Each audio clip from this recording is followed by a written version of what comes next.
Alrighty. Hello there, everyone. Welcome to another Creation Science Theater. As always, I'm your host, Doc Dino, and joining me tonight is Caden Slinker. Say hello. Hello, everyone.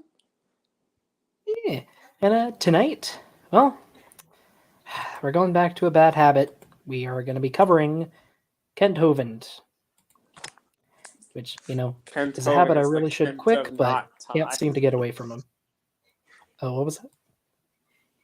Kent Hovind is the Kent of not time. He's the kind of Kent that keeps on giving.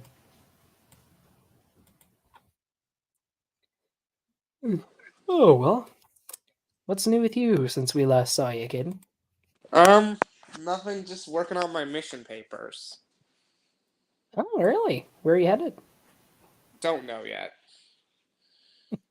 Fair enough. Well, good luck to you.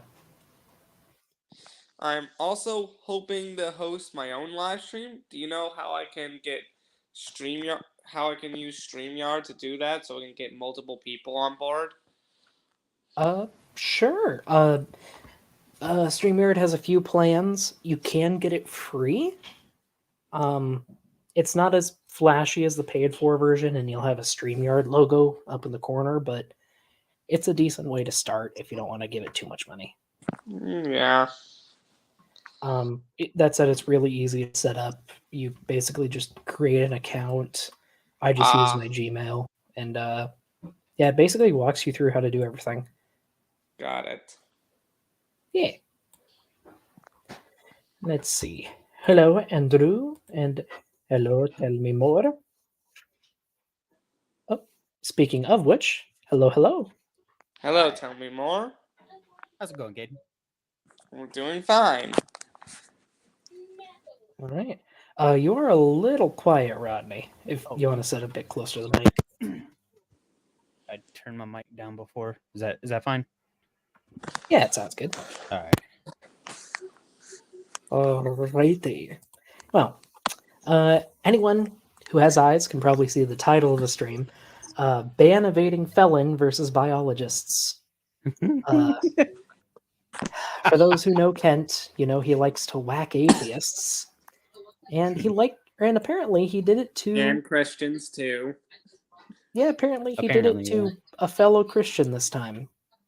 Or, well, at least a fellow religious person. I don't know what Clint believes in exactly, but apparently no, he did does have a not. faith. He did not. Hmm? You said Clint. You mean Clint Laidlaw? Clint's Reptiles. Oh my God, no. Okay, I'm gonna get mad now. No, Clint is like one of the nicest humans you have ever met in your life. Oh my goodness. Yeah, he gave Kent some very mild critiques, and he did, and oh my goodness, usual shtick.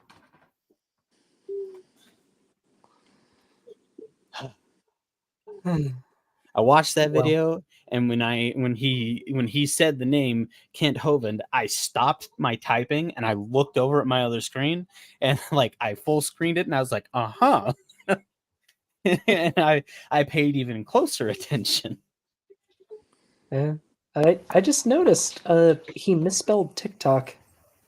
Also, why is he on TikTok? I mean, it's no surprise he's on Rumble. Maybe Kent Hovind was trying to spell Tic Tac. Yeah, maybe. Anyone who disagrees with him and accepts evolution is an atheist. Yeah, apparently. That false dichotomy is really strong in his brain. Yeah. He must have been like Adolf Hitler, according to that oversimplified video. His father punished him severely too much. No, like, knowing as much as I know about Kent and as little as I know about Clint, I gotta say, like, Clint, in the very little bit that I've heard from him, like knowing that he has some kind of belief in God, he's far more Christ-like, far more Christian-like than Kent has ever appeared to be. From a little I've seen of him, I can kind of agree. Also, hello, Mark. Hello, Mark.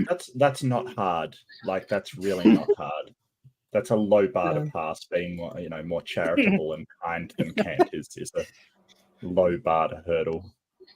You almost made me choke on my water. Oh, I'm sorry. Well, let's see, Mark, are you familiar with Clint's Reptiles at all? I'm not. No, I'm just as clueless as ever. I don't know who this person is, but I can almost guarantee they know more about science than Kent. Oh my goodness! Anyone knows more about science than Kent does. I mean, I couldn't recommend. I'm not wrong then. If you have any kind of interest in like reptiles or just like animals in general, I could not recommend Clint's Reptiles anymore. He's an amazingly kind and knowledgeable person. I like. He seems very nice. Clint to be my father. Yeah, he talks about a lot of different kinds of reptiles. Talks about having them as pets, owning them responsibly. I love you, Daddy.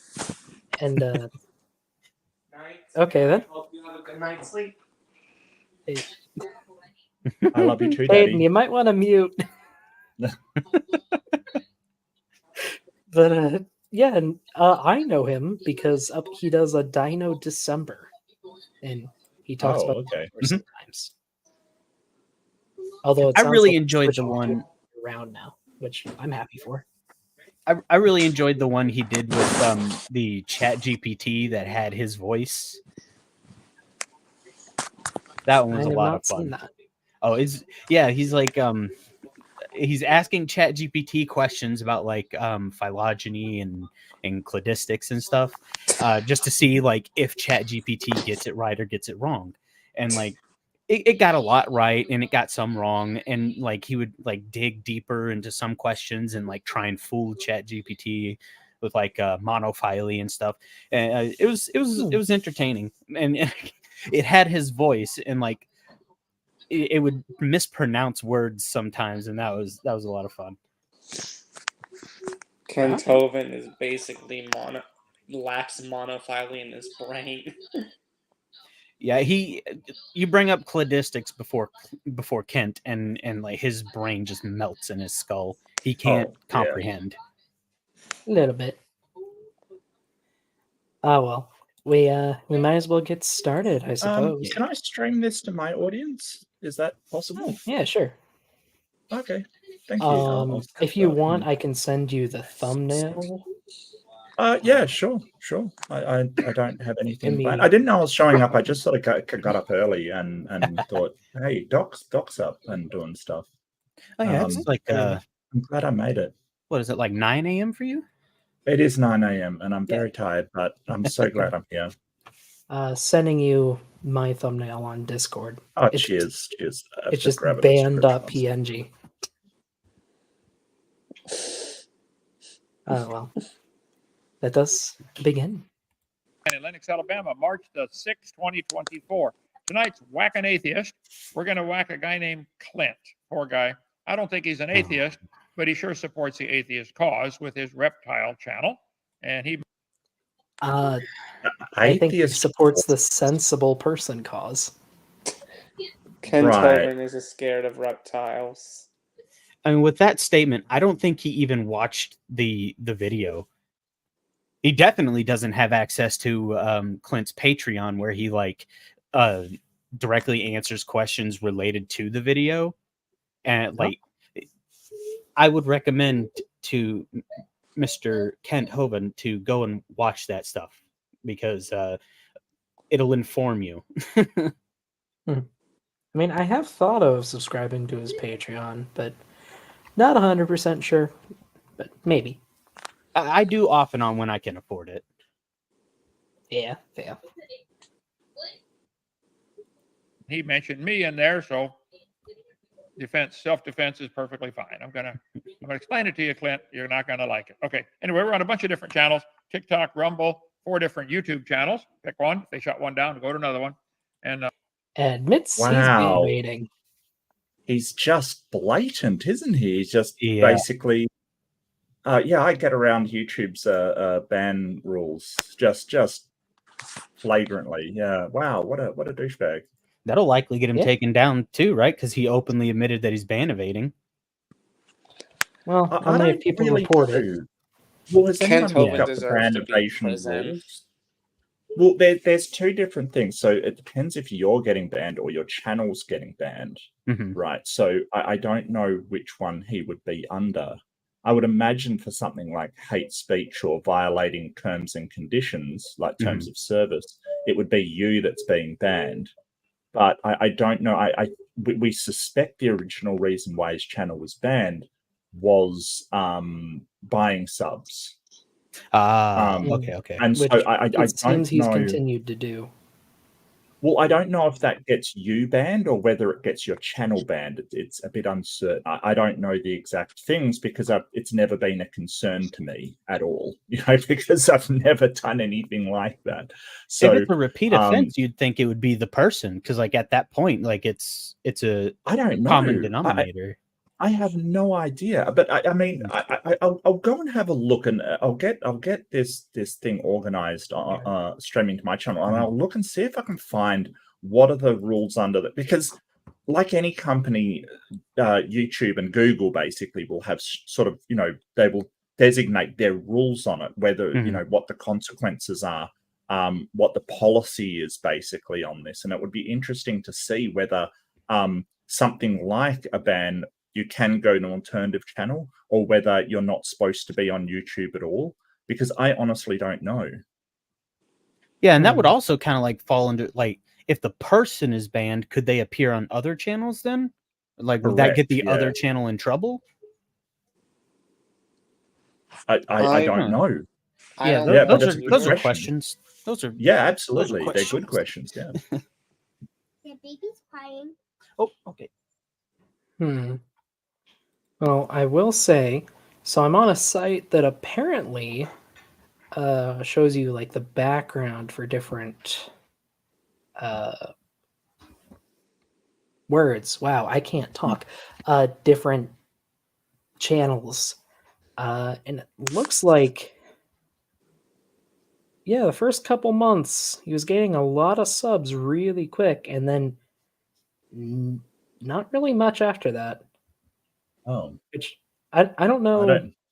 I don't know what your curve looks like, Mark, but this doesn't look like mine. I have no idea. I've never looked at it. I got to be honest with you. I've never actually looked at it. I don't know. I see. The thing is, if he's to be fair, if he is like bringing people over from a previous channel, he may get that bump at the start. To be completely fair, like I could imagine there could be a reason why, if he's got 50,000 subscribers and he starts a channel, those subscribers would all join in one big group kind of thing, I would imagine. Maybe. Yeah, I guess, I don't know. Here's mine. It's not dissimilar, I guess. Like you start out, you get like core audience, and then kind of levels out. Yeah, I suppose so. Yeah. I don't know. Hang on. Where do you see this kind of thing?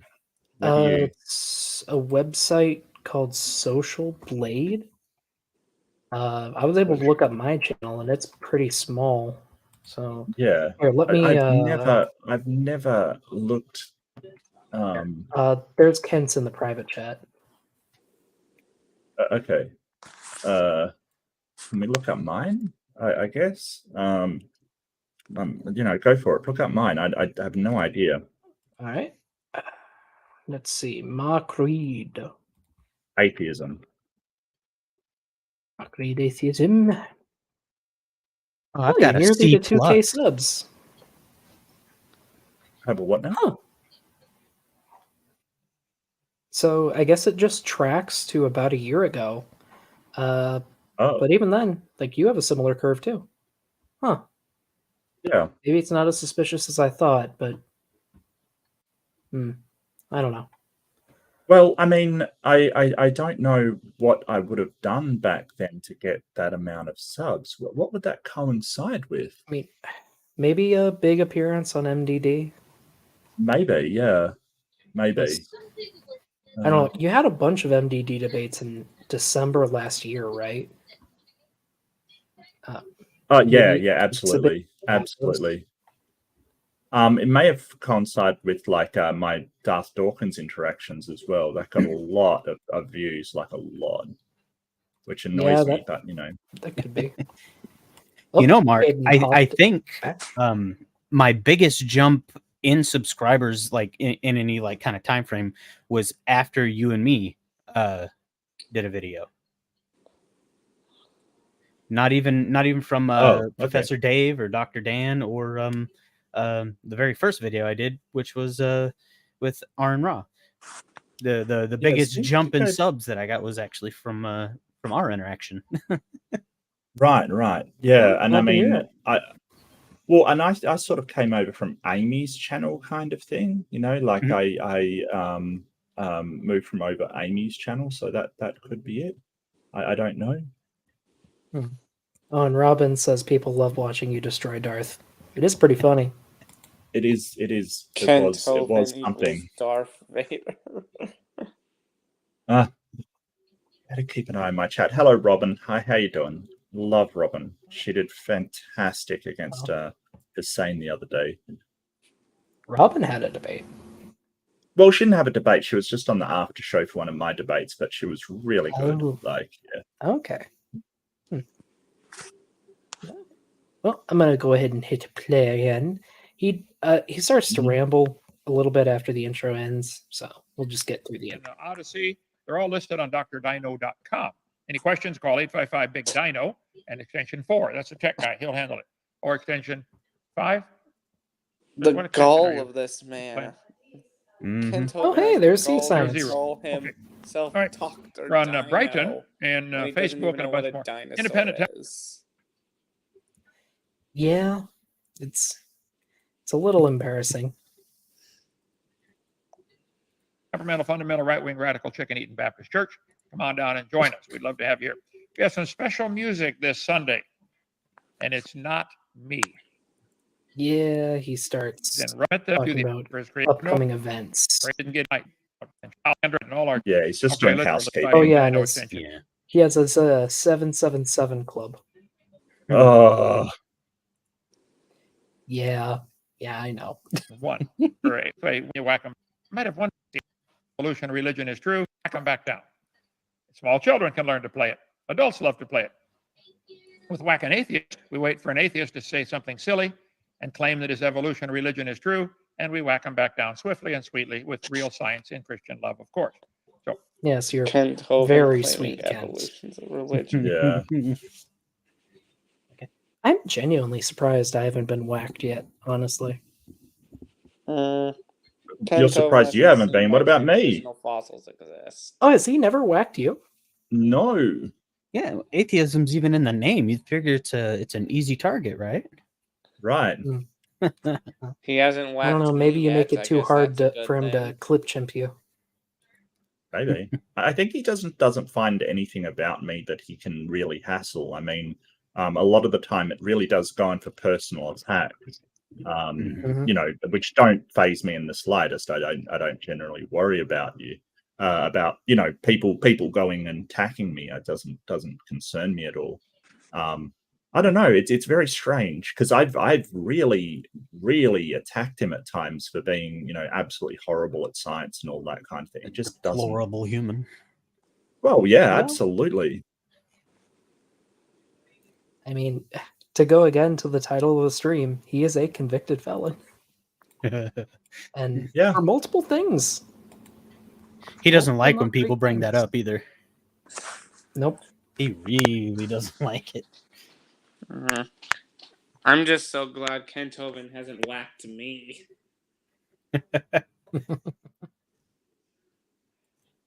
Had to whack a few more times than one. Okay? They just don't get it. Keep sticking their head up. Okay. Actually, I really enjoy doing this. That's a much better cutout job, brother. That is the worst Photoshop I've ever seen. Mine are better than that. No, Kent Hovind's Photoshop of himself playing whack-a-mole. I don't know. I've never used Photoshop. I use like Microsoft Paint 3D, and I think I do a little bit better than that. I'm not trying to insult you, Doc. It's just the picture. Oh no, I was saying mine looked better than that. Yeah, yours is way better. Kent Hovind is like terrible.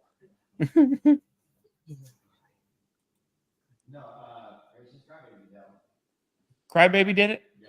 Thank you so much, Creation Crybaby. So tonight, the winner of the whack-a-mole game is Clint's Reptiles.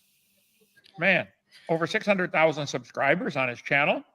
Produces a lot of good stuff on reptiles, but Clint, you are dead wrong about a major activity here, and we're going to explain it. Excited to Is it chase masturbation? coattails, Kent? Is it masturbation? Yeah, no, and plus you can just hear the jealousy in his voice, kind of thing. It's actually hilarious, you know. Over 6,000. Come on, dude. That's what Sorry happens if when I you buy insulted you, Doc. You didn't insult me. It's okay, man. I don't. Thank you. When did you insult anybody? I don't I was understand. trying to say how bad the Photoshop Kent Hovind showed up earlier of him doing whack-a-mole was. Oh, yeah, you're fine. Yeah, we all understood. I don't think anybody misunderstood. Yeah, I don't think that's an insult against Doc. I don't understand what Doc's got to do with it. I don't think it's too bad, to be honest with you, but I've done worse. Look, I'll put my hand up. I've done worse, quite frankly. I've really done worse. Yeah. But no, you're right, Mark. He does like it. There's some jealousy going on there, and the fact that Clint has also got in there professional biologist and educator. That's got to burn him a little bit. Oh yeah. Honestly, he has a site where he advertises. Apparently, he has like a reptile, like a petting zoo for reptiles. And honestly, it looks pretty nice. Like for $10, you can go in and hold and pet and learn all about a bunch of different reptiles. Sounds pretty neat. Sounds like the kind of thing I'd love to go to as a kid. And it to you tonight. Clint's Reptile Academy. Adults and kids camps available. This is in Utah. Okay. Summer camp.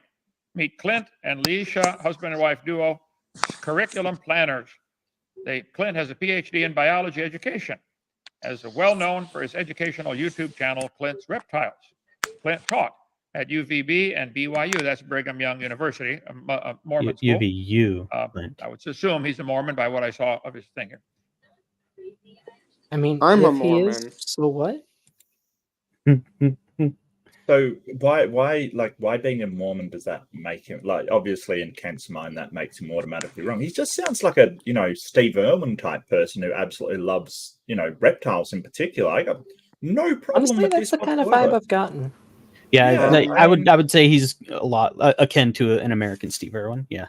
Mark Reed, I think I can explain since I am also LDS, aka Mormon.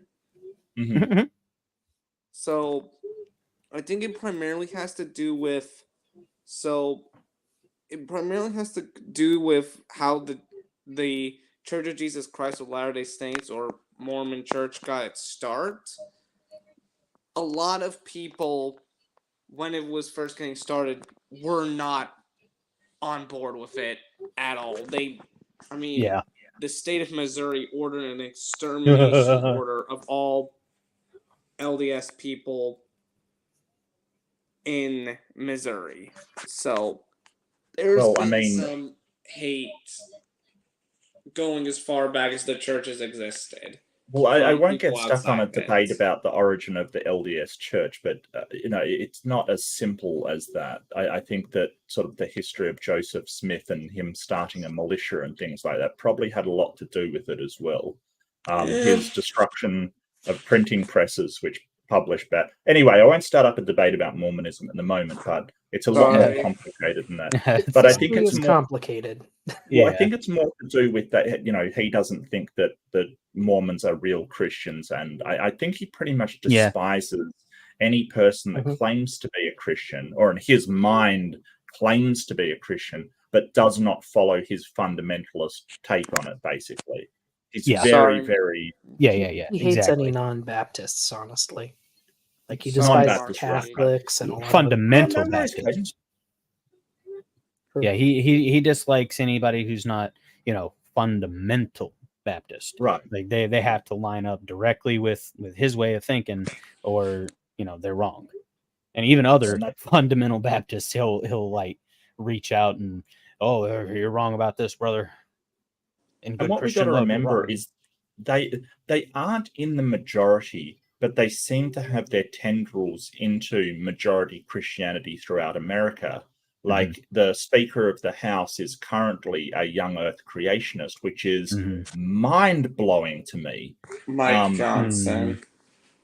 Right. It's mind-blowing because, you know, you'll basically have a person that absolutely disagrees with mainstream science believed by, you know, 90% of the world. It's insane. Sorry, Mark Reed. Sorry, Doc. For what? You don't need to apologize, mate. You're fine. Don't worry about it.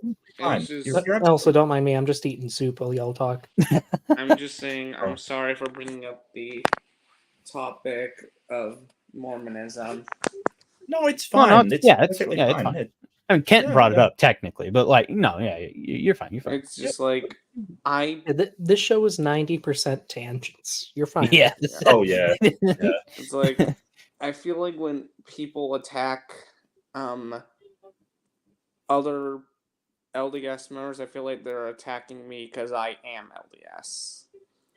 No, I get that. I mean, it's, you know, I don't want to call it tribalism, but it's kind of along that line, you know. Well, I think we all have that tendency to do that. That's the thing. Yeah. Like when somebody attacks an atheist for being an atheist, but it's a bit different with atheism because I know that not every atheist is a good person. You know, there's some terrible people out there that are an atheist. So, you know, whether or not,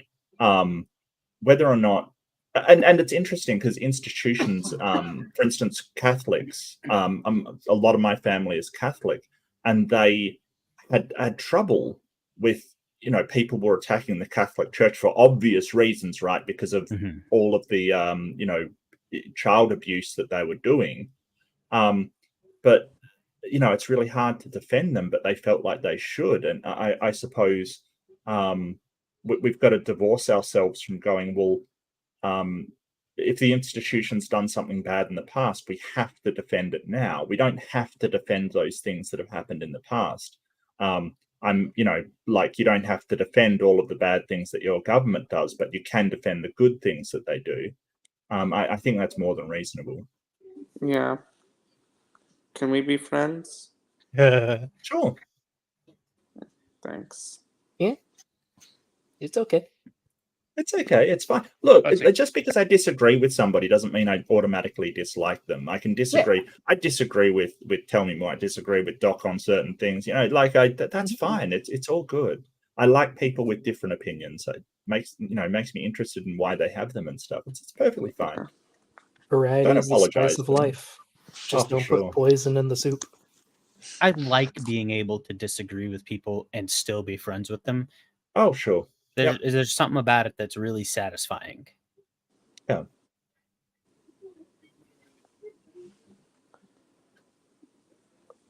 Contact us. There we are, Utah, Springville, Utah. Gorillas are monkeys, and so are you. This is one of Clint's videos. 4 weeks ago, it's already got 91,000 people watching it. Clint, you may be a monkey. I am not. Green is not your and you color, are not Clint. either, right? I mean, tell me something that makes you not a monkey, Kent. Is there anything physical that does not look like a monkey? Yeah. Or at least he's wearing a Magnum PI shirt. That makes him not a monkey. I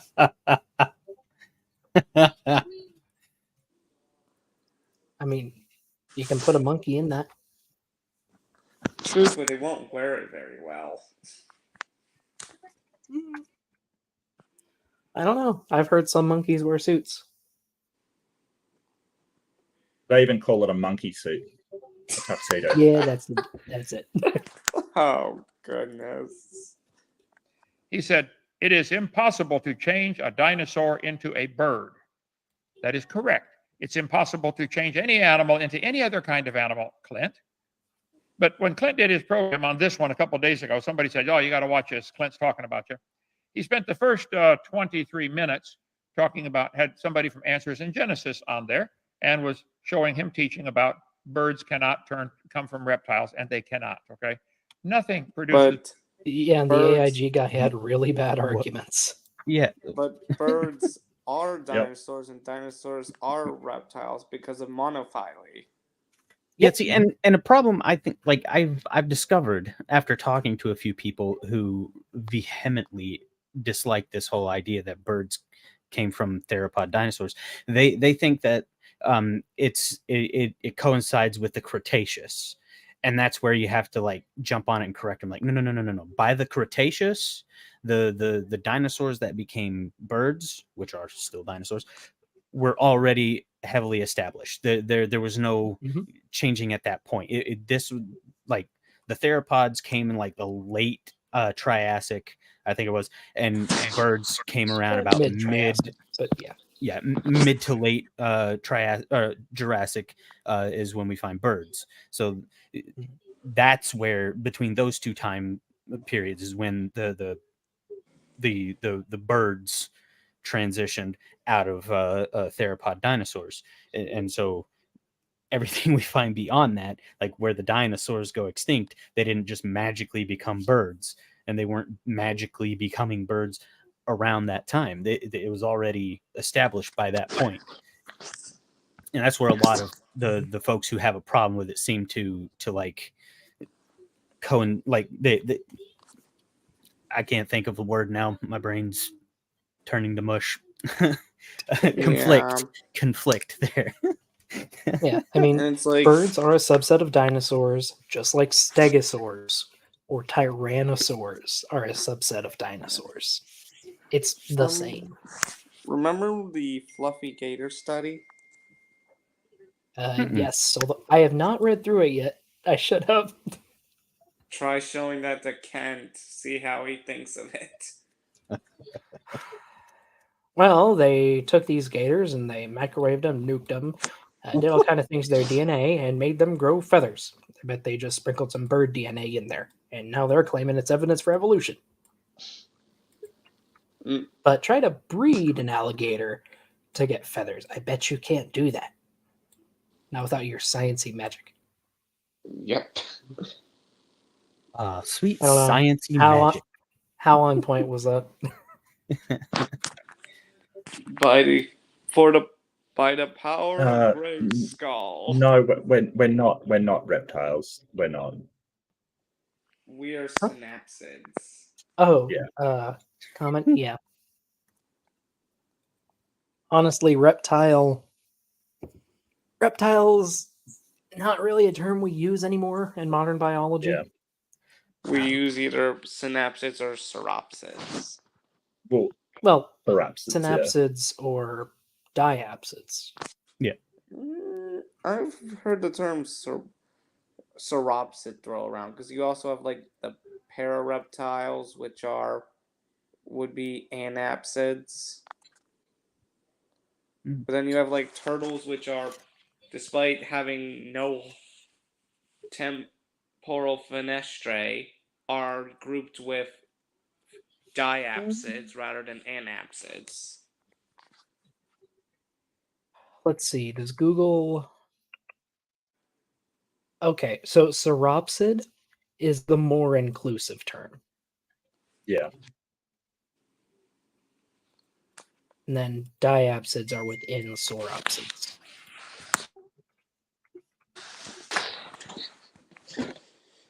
Okay, fair. Oh, yep, sauropsid is. Yeah, it kind of came from, so primitive synapsids were traditionally called mammal-like reptiles, but it's now seen as out-favored because they're not reptiles or part of the reptile lineage. So the modern term is stem mammals. But you're not wrong. We used to think that synapsids were kind of a combination of reptiles and mammals, but they're not. Okay. Someone's got an echo. I hear an echo. Does anyone else hear that? I do. I don't have speakers or anything. Caden, are you using speakers? No. Oh. I'm literally just using the microphone on my iPad. It should be fine unless it gets like too distracting. Yeah. Okay, Yeah, okay. babies other than their kind. Nothing does that, Clint. Nothing. Okay. But then at the 23-minute mark, he brought me in there. And here's what he said. Oh, I got to call that one up, don't I? Wow. Let's see. Clint's. Got to go. Take me 1 second here, folks. I thought I had everything ready to go tonight. Clint's Reptiles. There we go. Okay. Now I got to drag it over on that screen. Kenny, are you okay? Are you Good okay, enough. Kenny? Uh, Hello, Mr. Anderson. Hello, Hi, Mr. Mr. Anderson. Mr. Anderson. Hello. It's not a Kent Hovind stream without technical difficulties, right? It's just not.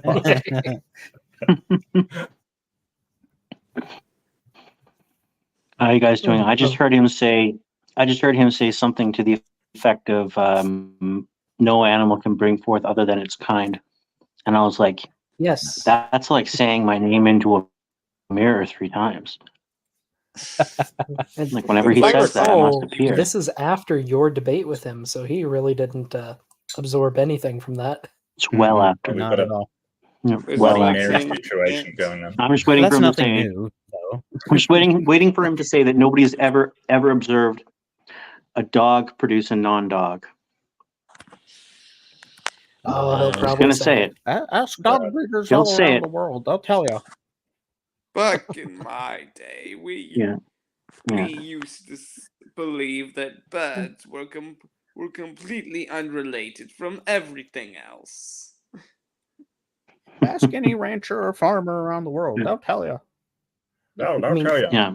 I mean, back in my day, like, And this is because I haven't actually thrown the 79. second. I haven't thrown any of the segments of the second debate up on my channel, so you'll be forgiven for not knowing. But well, some of you will, and some of you won't. Some of you have heard this before, but there is a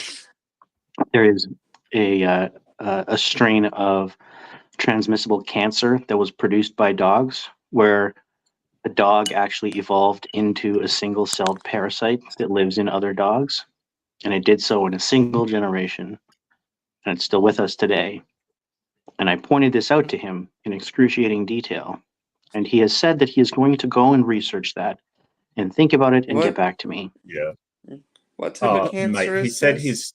he said he was going to research ERVs like on about 10 different occasions, and he never has. Like he's never. Oh, I'm now aware. he just sort of, I'm aware. yeah. But I mean, What? that's I'm trying to basically be in like talks whenever with, he says that, basically that means that you got him, and he doesn't have an answer, right? Is Mhm. Mhm. Oh but yeah. like he doesn't Oh, yeah. actually. That's going to be Yeah. the next thing I want to talk with Dr. Dan about is ERVs, because I've heard a little bit about it and it's got me super intrigued, and how like they can be like Is that Dr. genetic Cardinal? timestamps. Yeah. Creationists, Gotcha. I Yeah, really yeah. want to like pick his brain about those now, because they seem Yeah. really Have you seen interesting. have you seen Hancock's video about ERVs? I have it on my watch list. There's like 40 videos in Get a it. row on my watch list right now. It's a I gutter, think Caden has a question. What type of cancer is this? Venereal cancer, So- I think, from memory. Yeah. It's kind of crazy. It's a transmissible cancer. So it's a cancer cell in dogs. And so it was originally cervical cancer, but there were some key mutations that allow it to avoid the immune response of dogs that are not like, the reason cancer usually like slips under the radar is because it's you, right? They're your cells. But this one is actually able to stay under the radar even in bodies which are not its own. And so this cervical cancer actually was transmitted like a venereal disease to a male dog, and then on, and is now living as a single-celled organism that is a parasitic venereal disease in dogs. All But it dogs? is 99. Not well. I mean, all dogs have this venereal disease, but the ones that do have, right? Like it's a venereal disease. It's just like how not all humans have venereal diseases, as far as I know. Right. Hopefully. What's its name? It's called CVTV, canine venereal tumor disorder, something like that. Canine And transmissible you venereal also tumor, something like that. CBTV. If I recall, you also brought up some human cancer cells that have been Mhm. surviving outside of a body for, what is it, 60 years? Henriette. Something like that. Yeah, Lacks, I Henrietta believe. Lacks, the HeLa cells. Mhm. Yeah, and there are also other transmissible cancers in other species. Like there's one in Tasmanian devils that actually evolved in our lifetimes. Like it's Yeah. new.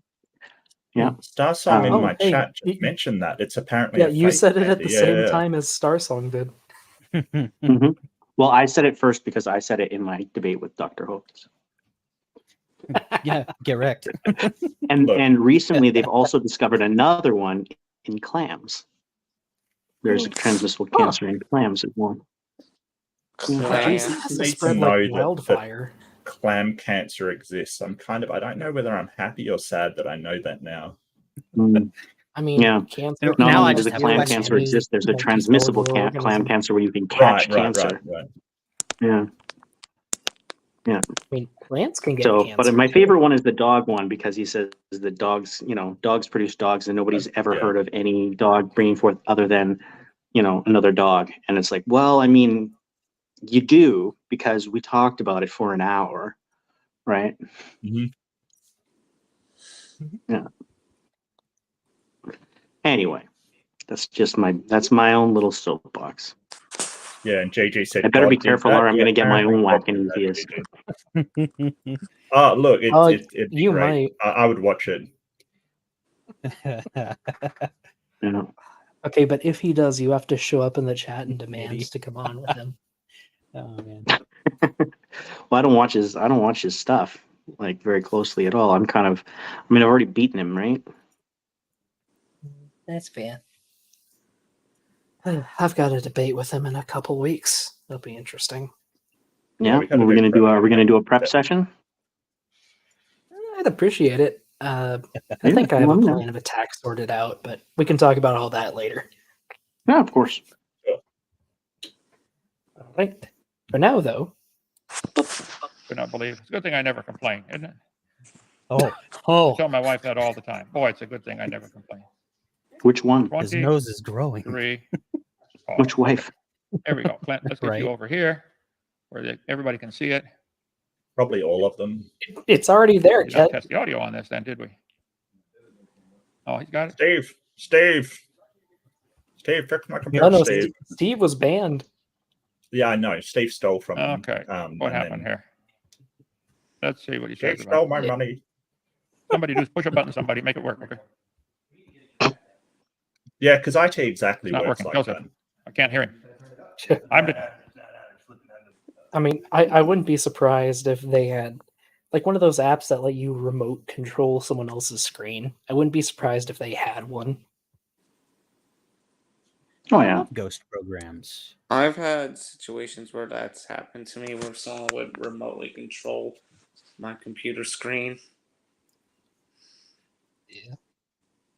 Yeah, it's just a Oh, virtual sure. desktop, basically.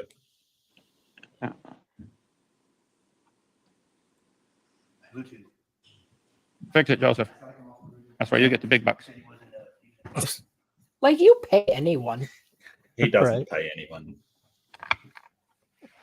Okay, it's not playing. I just shut it off, waiting for you. Ready to try it? Let's see. The joys of live shows. The best in a given environment, not deliberately, just as a consequence of that unequal reproductive success over multiple generations. And all of this is Oh, just listen to that echo. Yeah. Oh, come on, Kent. You've been in this business for 50 years. You don't know how to soundproof things? Kent's not very Repeatedly tech observable. savvy. No. You think someone would have suggested it?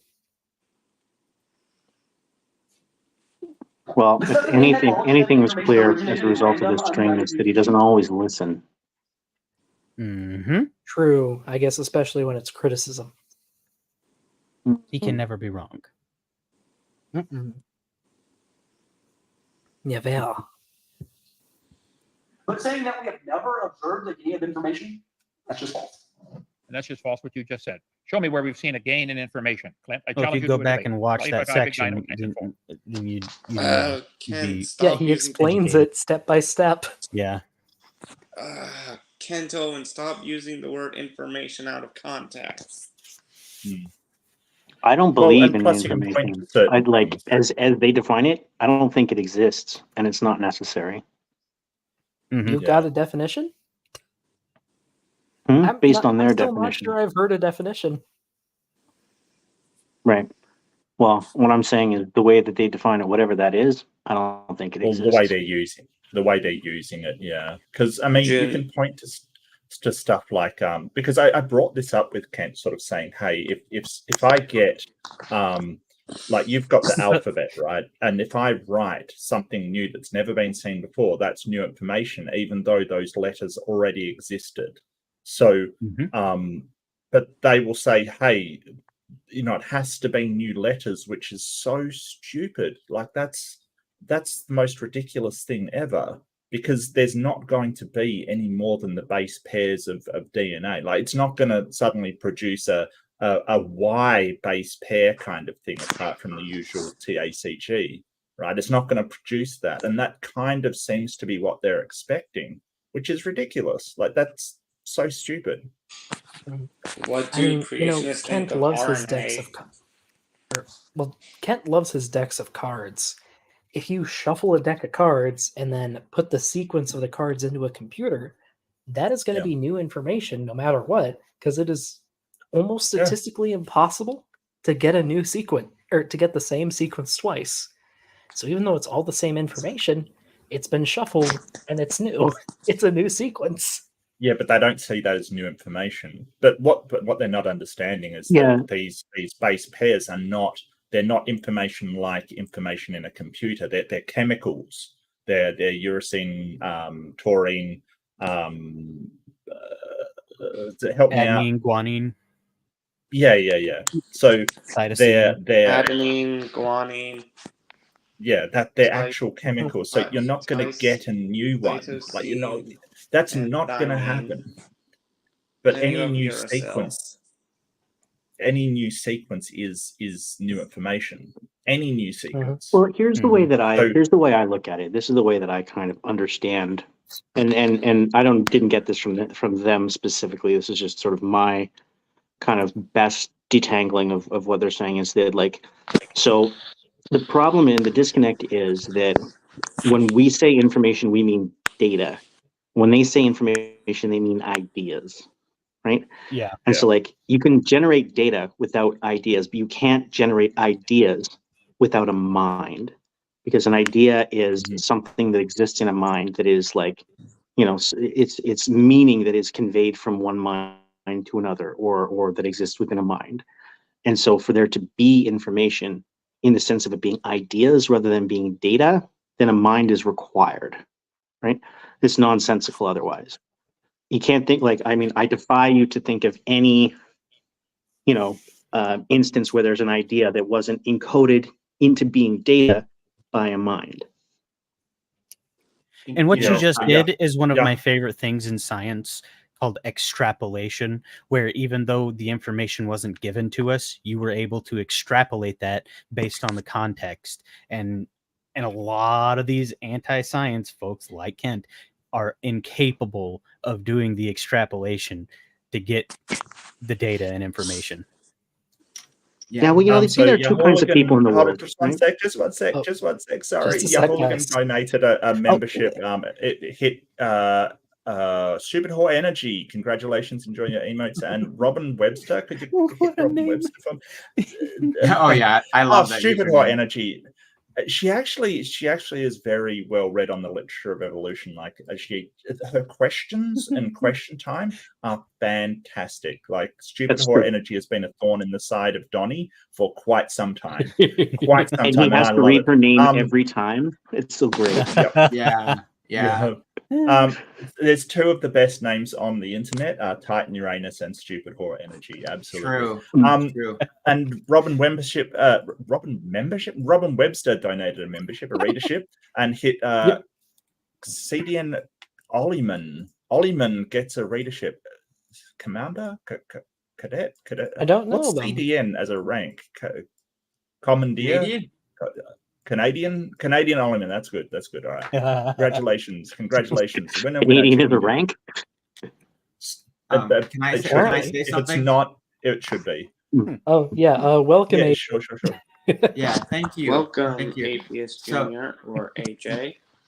So it seemed like a second ago you guys were talking about what seemed like creationists asking for new information, and I agree that it seems like what they want is they don't accept a new or change to a sequence of CTAG. It seems like they want new letters to appear. That seems to be like what would count as new information, because they simply say, or Ken says, well, that's not new information. It's just a scrambling of existing information. It's like, well, no, it's a scrambling of the 4 base pairs that we have access to. And you seem to be saying that the only thing will count, because Kent loves to basically say prove this to me, but the only thing that'll prove it is something that's impossible and a ridiculous straw man. He loves to do that. Yeah, that's pretty common. Would Kent Hovind believe in evolution if Godzilla showed up? No. Probably not. There's nothing that could convince Kent, because he fundamentally doesn't even understand evolution. So it would have to be part of his it's crazy deliberate, version. Right? Yeah, he. I mean, I think he kind of weaponizes his ignorance, right? He's not stupid. Yeah. He could learn this stuff, but he doesn't on purpose, because it's more convenient and useful to misunderstand it, right? What irritates I guess me it brings is up the when eternal question: does he not know, or is he just grifting? he's intentionally ignorant, because Kent will sometimes rattle off like some very specific like number for like the amount of time that each title change would take, or he'll rattle off a long list of muscles in the human body. It's like, you can remember that, but you can't remember a very simple definition of evolution. Or it's Right. or no, you're just actually misrepresenting it on purpose, aren't you? You know what I mean? I'll tell you what he told me, and this will tell you everything you need to know about the answer to that question. He said to me personally, fake it till you make it, son. You fake it till you make it. If you don't have the answers now, just wait and pray that God will reveal it to you before you die. Yeah, me and Grayson were talking about this, that when Kent is backed in the corner, he will literally say anything just to have a response. But Mr. Anderson, I was actually gonna I wanted to message you, because I've been watching a lot of Kent's videos about Ernst Haeckel in preparation for my debate, and I saw something that just made me grin from ear to ear, because Kent was saying how he was saying how the Haeckel's drawings are fake, and I don't know if this is like off topic for this video, but he was saying Haeckel's drawings are fake, and he asked the people in the room to bring up textbooks, and he was going to show how they're showing Haeckel's fake drawings. And it's funny, because Sandra comes up and hands him a book and says, "Oh, these are supposed photographs." And he says, "Oh, supposed photographs." And he shows the book, and it has 3 photographs of embryos, and nowhere on the page are Haeckel's drawings at all. And I'm just like, how is this like? This is showing that you're wrong, Kent. And I just thought it was hilarious. I think I'm definitely gonna save that clip, and I think I would like to show it during the debate. Maybe I was just laughing, because he was like, "Oh, we're going to show you how the textbooks have his drawings in them," and he literally shows how they don't. Yeah, it was just funny. Yeah. I've said it before, but the only time we talk about Haeckel's drawings is in a historical context when it comes to biology classes. Yeah, they're irrelevant to modern embryology or evolution. Like, it doesn't matter. But there was nothing wrong with the drawings in the first place. But yeah, me and Mr. Anderson had a really great debate prep last night. It was epic. When's your debate, HA? The 19th. 19th. I can't wait. Honestly, I've never been more prepared for a Kent Hovind debate, and I'm actually excited about it. 19th in the evening. I can give you the link, because it's scheduled on Donnie's channel. Oh, okay, cool. But Do yeah, you want to do an after show or something? I think Ooh, that can would I be a do good it? idea. I'll do one. Yeah, wherever. I was thinking. Yeah, sure. Or I was, Mark, you I can was do thinking it. about doing. Mark's got a bigger channel. You can do it, Mark, if you want to. No, that's okay. I mean, I don't mind. I think we should do it on yours to get some engagement rolling. Absolutely. It really is good to help grow your channel. Yeah, I mean, totally I've sent people to Mr. Anderson's channel before. I think we did the inaugural stream on there, and I was thinking about having like an after show, after party on my Discord, but that'll probably happen anyway, and that wouldn't be broadcast. So yeah, we'll just. I haven't done an after show in a long time, but I think this debate will warrant one because I think it's going to be pretty epic. I look forward to it. Because me and Mr. Anderson last night, just quickly, we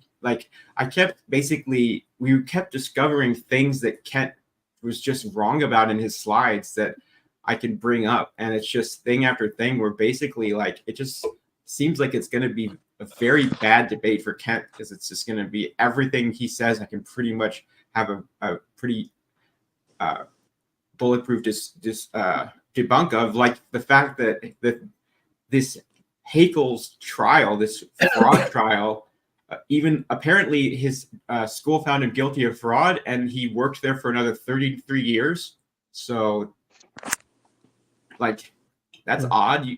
Would you think if you found a professor to have been a fraudulent liar, you would maybe like suspend them or fire them? But no, he stayed there for another 3 decades. It was cool. And Kent's timeline is all wrong, and just it's gonna be fun. Like. Anyway. Yeah. Well, we have a question from the chat. Yes. Go ahead. Well, just I think maybe in 1 or 2 paragraphs, like the people who have debated Kent, why debate him when he doesn't change his script or anything? Like, why debate him at all? We can go bottom to top. Okay. Okay. Well, I'm a pragmatist, and the way I look at it, and this is something that me and Dr. Dan agree on, is the fact that people are going to debate Kent. I think ideally, if we could, resist the sirens call, nobody would debate Kent anymore, and then he would just he would probably frame it as people are too chicken to debate him, but he would not like it if he couldn't get anybody to debate him, you know what I mean? Because he constantly wants that, maybe it's for exposure or he just likes doing it. I don't know, but that's not going to happen. You're always seeing new people cropping up to debate Kent, which, and some of them kind of suck, it's not necessarily their fault. Maybe they're inexperienced. Maybe they, because debating Kent Hovind is not easy. He's extremely experienced. He's slippery. He's hard to pin down. You can't take it away from Kent that he's done a lot of debates. I mean, that's a fact. I mean, over hundreds. I haven't done hundreds of debates. Maybe Mark Reed has, but no, I haven't. Have you done over 100? Do you think? I don't think so. I don't know. I've never I think you're getting close. Before. You do a lot of debates, Mark. Like you're always either, yeah. But yeah, Kent, like you said, is slippery. I think Professor Dave called him a greased up pig. He's it's like pitting Jello to the wall, and it's very difficult to sort of wrangle him in if you're trying to get him in a line of questioning. Although Mr. Anderson showed he's did a great job at that. And it can be done. Keith it can be done. Watched was awesome too. So people are going to debate Kent. And if it has to be done, then I would just like to lead by example and show how I think people should do it. And that's why I debate Kent. Fair enough. How about you, Mr. Anderson? So, okay. I've been asked this question before, and by both loved ones and strangers. And the answer is, so for me, there's a different reason, right? Like, so I think some people debate him because they love science and they want to, vindicate science. And I mean, I like science too. I love science and everything. But my point in debating Kent is more so because, it's more about the debate and about the technique than anything else for me. So like, this is pseudoscience. Let's call it what it is, right? And there's been a problem with the rise of pseudoscience in the world, and people need to know how to combat it. And we've got this problem with like echo chambers, and we've got people who are employing these tactics like the ones that see Kent using, and people don't know how to combat it, and I happen to know how to do that, and so that's what I want to do, is to try and spread some awareness and help the scientific community not build skill, because all these science communicators are already very, very good arguers and very good debaters, but just add some of the techniques from some of the from my world into that already existing skill set, so that you can even more effectively debate this guy or anybody, right, who's in these sorts of situations. And the other thing that I think, so Hovind, he's not good on the science, right? He never has. He's not, and he hasn't gotten better over time, right? He's not. But what he is good at is he's slippery, right? And so that's a good foil for somebody like me, because I'm kind of the perfect poison for that, right? Because that's my specific skill set, is trying to pin somebody down. And then also, he's kind of the most famous creationist I can get my hands on that will actually debate me. And so in terms of exposure for me, that's good. And in a lot of ways, I think Kent kind of operates as sort of the Glass Joe of the creationist debate world. The first opponent that almost everybody has, the one that's right. Yeah, well, so he's kind of that's why basically is because he's the gateway, Yeah, and he's so easy to prep for, because he has never changed an argument in the entire time he's debated anybody. He uses exactly the same. You know exactly what he's going to say when he comes in. And they're not super technical too, right?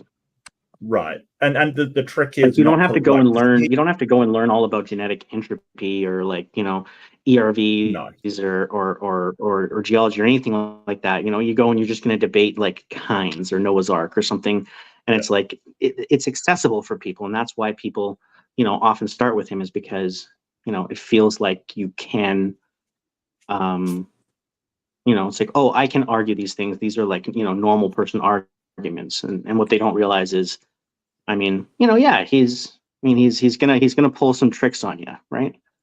Yeah, and it's good practice to learn not to be nettled by it, because his part of his shtick is to say things that are inflammatory to get you off point and on somewhere else. Yep. So it's a really good intro, and he's not, once you understand what he's doing, he's not that subtle about it. That's the thing. He really, and people who watch the debate say, oh, I can see where he's just saying that because he doesn't have an answer for what you've said. Correct. Yes. Well, you see, the problem you have, Mark, is that you believe in this stupid religion called evolution. Let me finish. So it's good practice for someone new to learn how to deal with somebody that nettles in order to get you off point, staying on track. It's really good practice for sort of that focused mind. Yes, he's saying all this crazy crap about evolution. Ignore that. Go back to the original point and hammer him again and again and again on the same point until he has to say, hey, I don't have an answer. Yeah. I have a video on that. It's called Stay on Target.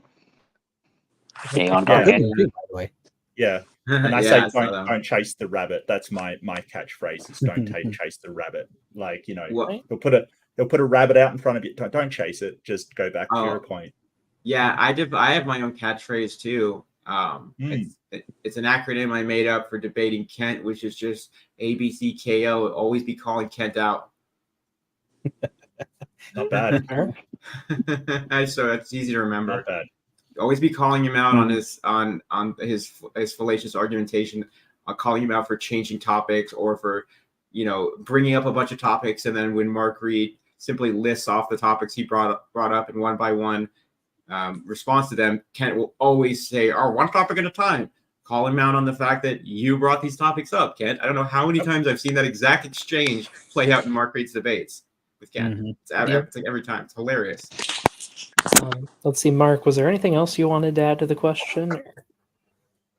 No, not really. I mean, I don't want to debate Kent because he is a criminal and he's been convicted of a pretty horrendous crime. And but I don't think that I would look down on anybody that does, because it's just like Mr. Anderson said, it's a really good exposure. He's not that effective. A lot of atheists I know, like Kent really did, is the thing that convinced them that it couldn't be real, because he is terrible in a debate. He thinks he always wins. It's ludicrous. He rarely ever even puts up a decent argument, much less wins debates. It's so ridiculous.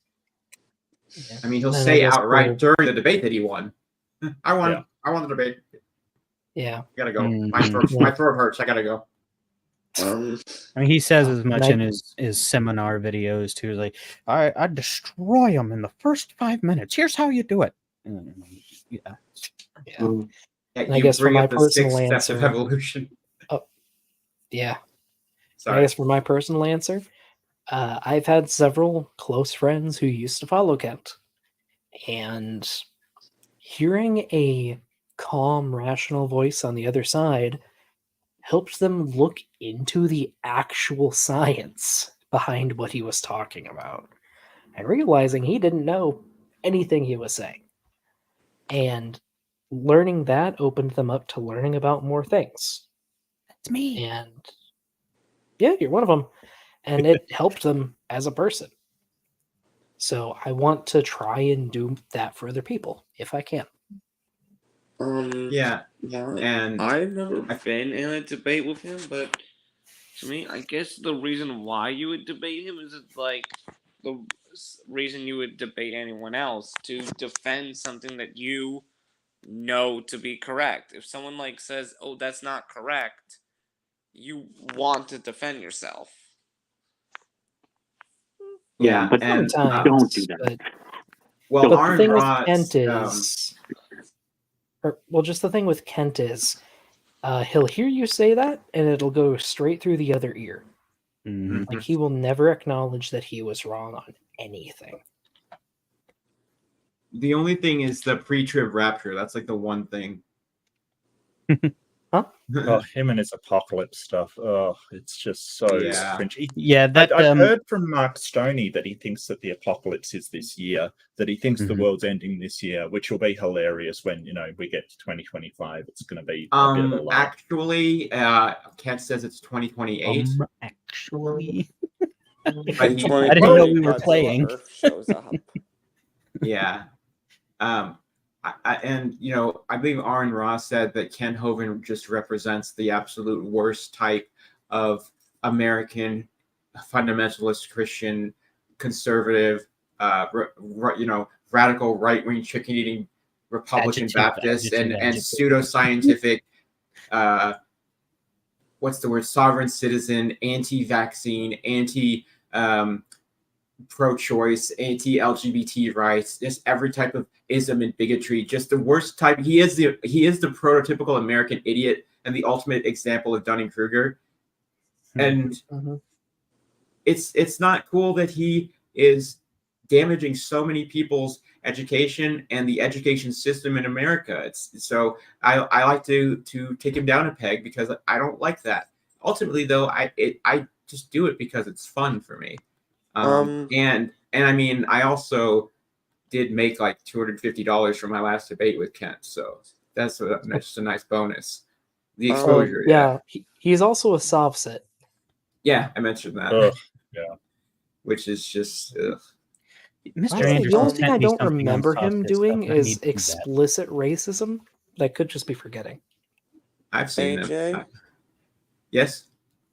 Can we not get into can we not get into a discussion regarding the LGBTQ community? It's something I don't really like having discussed, because I have my own opinions on it that I don't wish to discuss. I mean, you don't have to. You don't have to contribute. Yeah, but if we just, I don't get why we can't discuss it. It's something that exists in our world. I don't understand. It's So just, I if it feel like makes if you I do discuss uncomfortable, my opinion regarding them, that someone's going to be like, haha, you're evil or something like that. I mean, I wasn't planning on starting a discussion. I simply mentioned that was one of many reasons that I think Kent is legitimately simply a bad person. So it's fine with me, although it's just a little concerning that you say that. But I have no problem moving on and changing the subject to something else. I wasn't going to start a discussion about that anyway. But now I'm like, I want to because you said that. But it's fine. Sorry. Maybe in the private chat or something. I can understand it. Like I don't like to participate in like political banter or chats or anything, and so typically, like if it comes up, I'll just abstain from the conversation about political matters because I'm very private about my political anything. So yeah, I understand where you come from, Caden, but again, like I said, you could just abstain from the conversation. I mean, I did want to talk about makeups and bottoming, but that's okay. We can. Oh.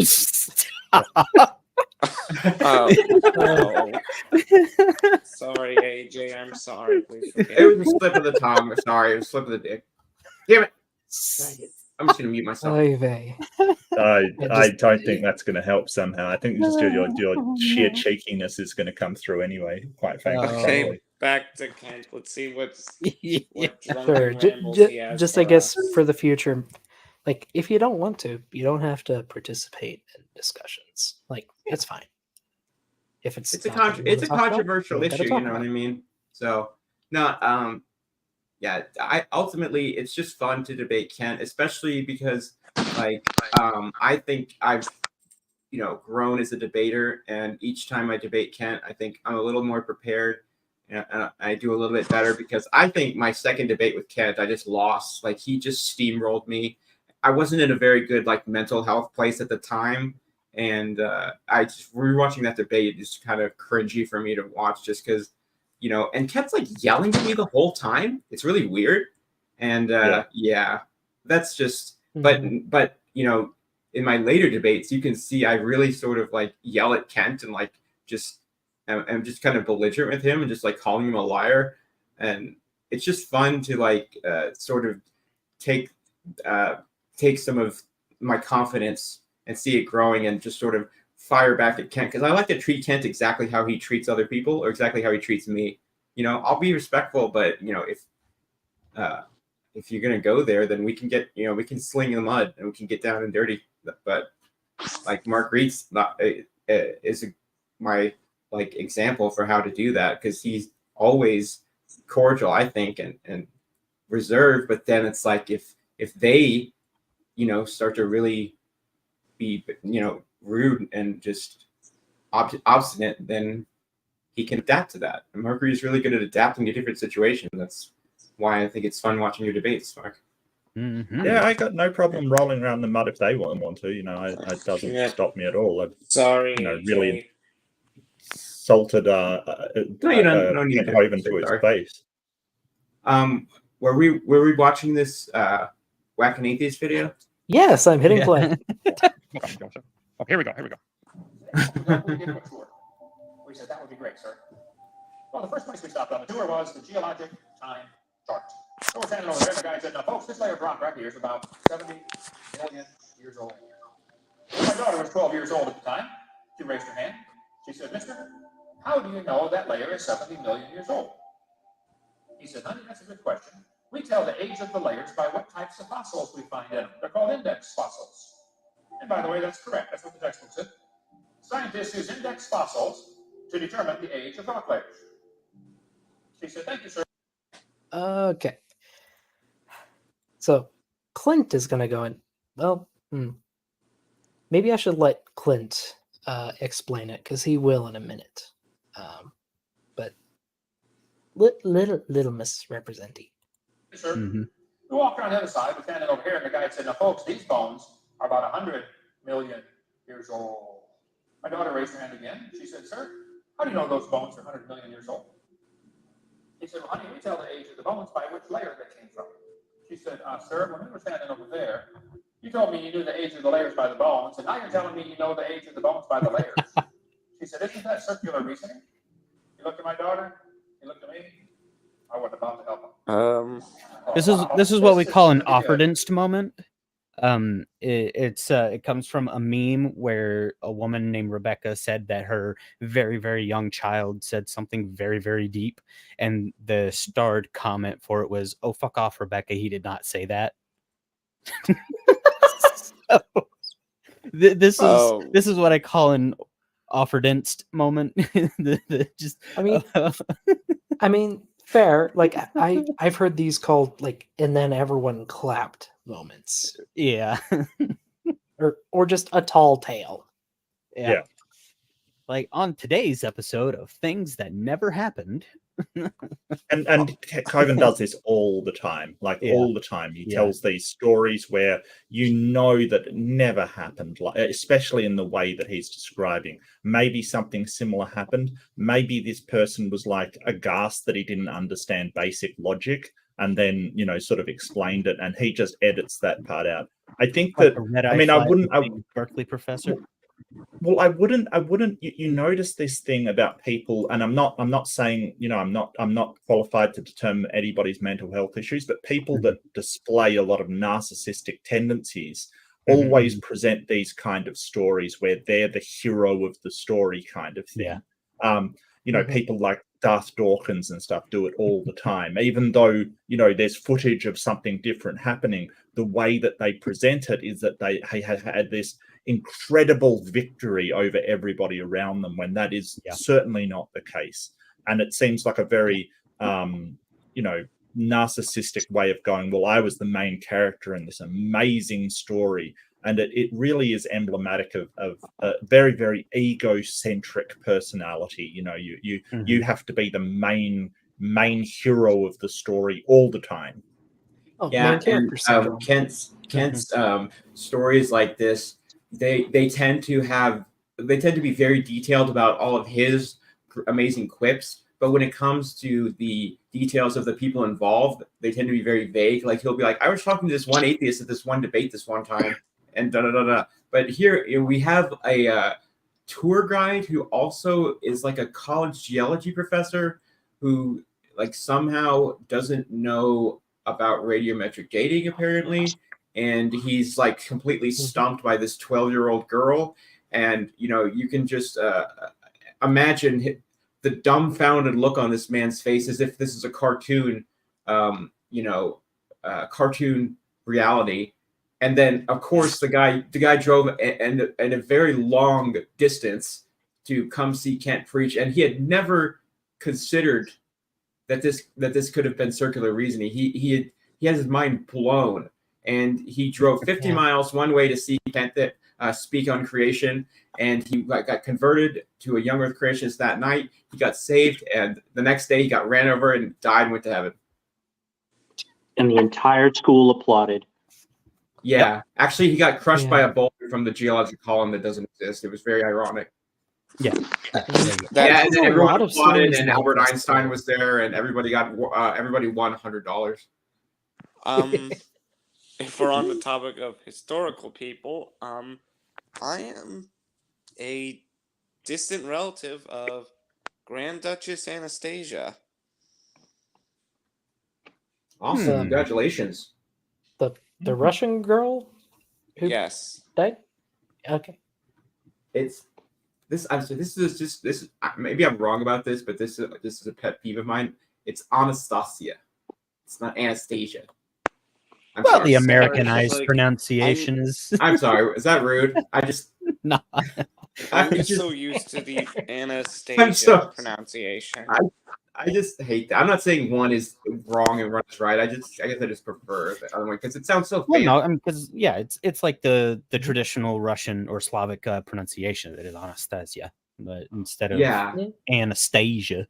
Yeah, it just sounds like American, like Southern drawl to me. But well, I am American. True. Kent has in these old videos. Kent has the worst, ugliest suits, and they don't fit him. They're too big. He has some okay vacation shirts. Or are you talking about the older video? No, I'm talking about the older video. His suits are ugly as hell. The ties are and they don't the thing that always got me. They don't fit. one time he had a pretty cool tie in one of his videos. It was like a Noah's Ark tie. I wanted to notify you guys about something that I ordered, a USB flash drive containing all of Kent Hovind's homeschool videos. And I have it now. It's in my possession, and these videos have never been seen on YouTube.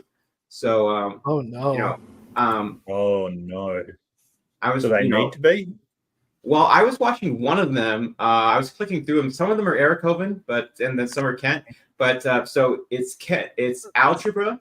There's biology. Let me see. There's physical science. Did you check his math? Because I have suspicions that he can't math. I didn't check that, but Kent is actually teaching algebra there. So let me see. And it actually came in this beautiful handmade like wood USB drive. I'll have to turn my camera on and show it in a second, but let me read. It says algebra, biology, earth and space, basic electricity, physical science, and plumbing. Plumbing.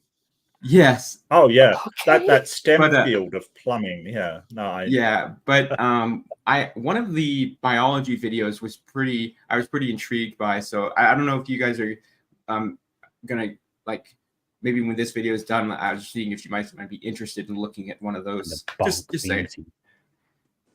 I mean, sure. Oh. I think like he mostly focuses on Clint for like the first 20 minutes or so, and then he starts preaching and rambling. So you should if you've got enough room, upload it to a Google Drive or something. Just cloud it so people can access it, kind of thing. I definitely plan on doing that, but I just got it today.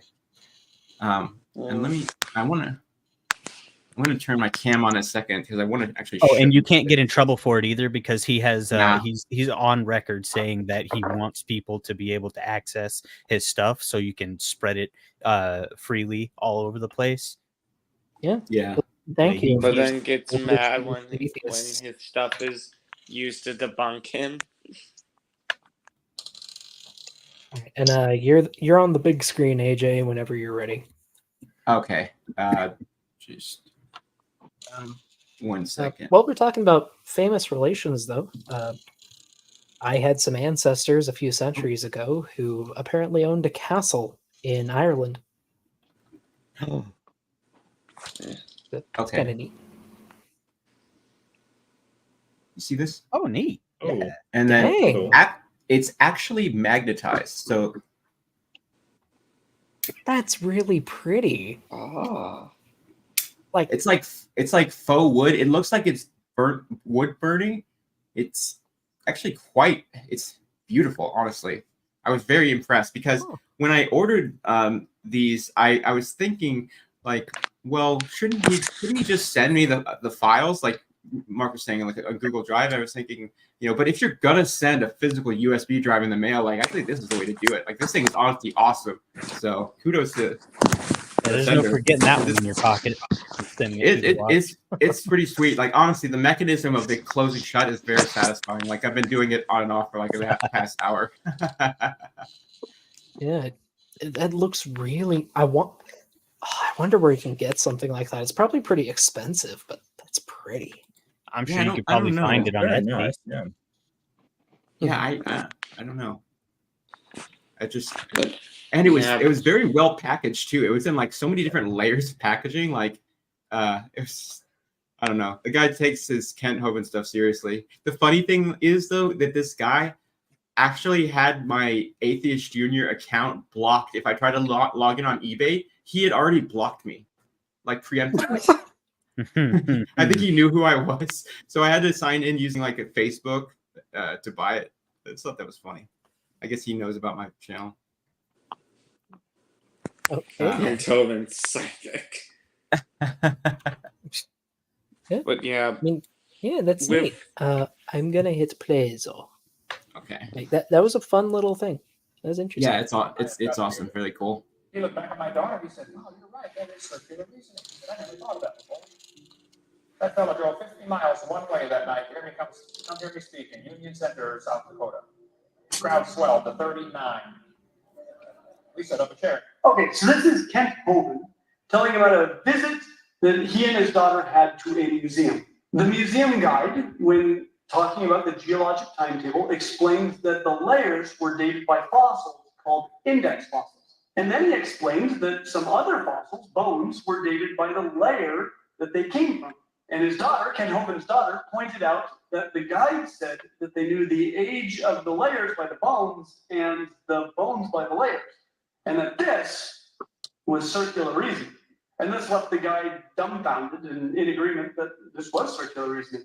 Now, I should mention that while Kent Hovind is one of the best-known creationists, even Answers in Genesis has criticized him for using poor arguments that have been abandoned by most of the young Earth creationist movement. Okay. I don't work for them. boy. I don't care what they think. Okay. I'm glad. You don't care what they think? Not sure You I believe should. that. Yeah. He should, because when AIJ draws the line at arguments, you've got some issues like that. You really should. Yeah. I don't even think ICR like even bothers with him at all. No, the only creationist organization that I think is tangentially related is just a small branch called Creation Research. Like not even ICR, just Creation Research, the one that John Mackay leads. They've been on Standing for Truth, and so is Kent, but that's the only connection I think I know of. So, there's a few researchers that have an association with Donnie and Standing for Truth that sort of, but it's more, Kent's so out there that they did an article. I think that they took it down a while back, but they did have an article saying don't use these arguments, and most of them were Kent Hovind's articles. And even while he says he doesn't care, he was very outspoken about how little they knew, kind of thing, because they were basically just saying, don't use these arguments, they're terrible arguments. And they are. Yeah. I mean, I guess they weren't afraid to put it up after he went to prison. Yeah. And then got out. He really needs to go back and stay there. I mean, if he does something wrong, then yes. If I recall, he has at least one pending case, so he might go back.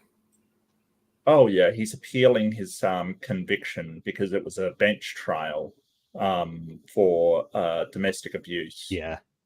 So he was convicted by judge, essentially bench trial for that, and he's appealing it. But the appeal was supposed to have already happened like ages back, but it keeps getting delayed because, you know, Alabama court system basically. Well, from what I've heard, apparently the district has just had a ton of murders, and they're currently sorting those out.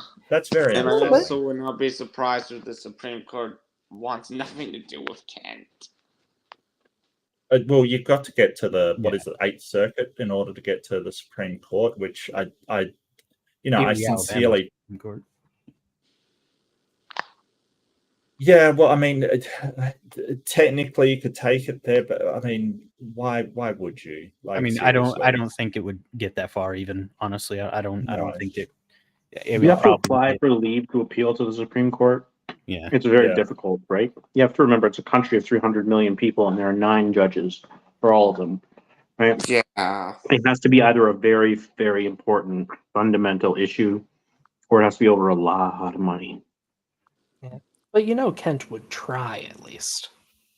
You know, I wouldn't put it past him to claim that he is taking it to the Supreme Court. You know, I would, if I heard him say, oh, "I am taking it," you know, I would believe that he would say that. But and I believe he would try. He'd get a swift kick in the face with it, but yeah, this would be settled long before it got there. Like, you know, it's just a normal case law, basically. I don't know why it would be. Yeah. And to address this real quick, Kent did mention that Clint was not an atheist, but he still has him on Whack an Atheist. Yeah. And said he furthers the atheist and evolutionist cause. So, referring to Vesta Freya, I think Kent Hovind called Clint a Mormon, which I am myself. Sorry if I keep forgetting Well, that. I think he alluded to it. I don't think he outright called him a LDS. I think he just like because of his location. You say probably Mormon then, or something. He said he came from a Mormon university, which I don't even know if it is. It is. I know It's Brigham Young. Okay. Yeah. I know that the church supports BYU, but I think it's a private institution. Yeah.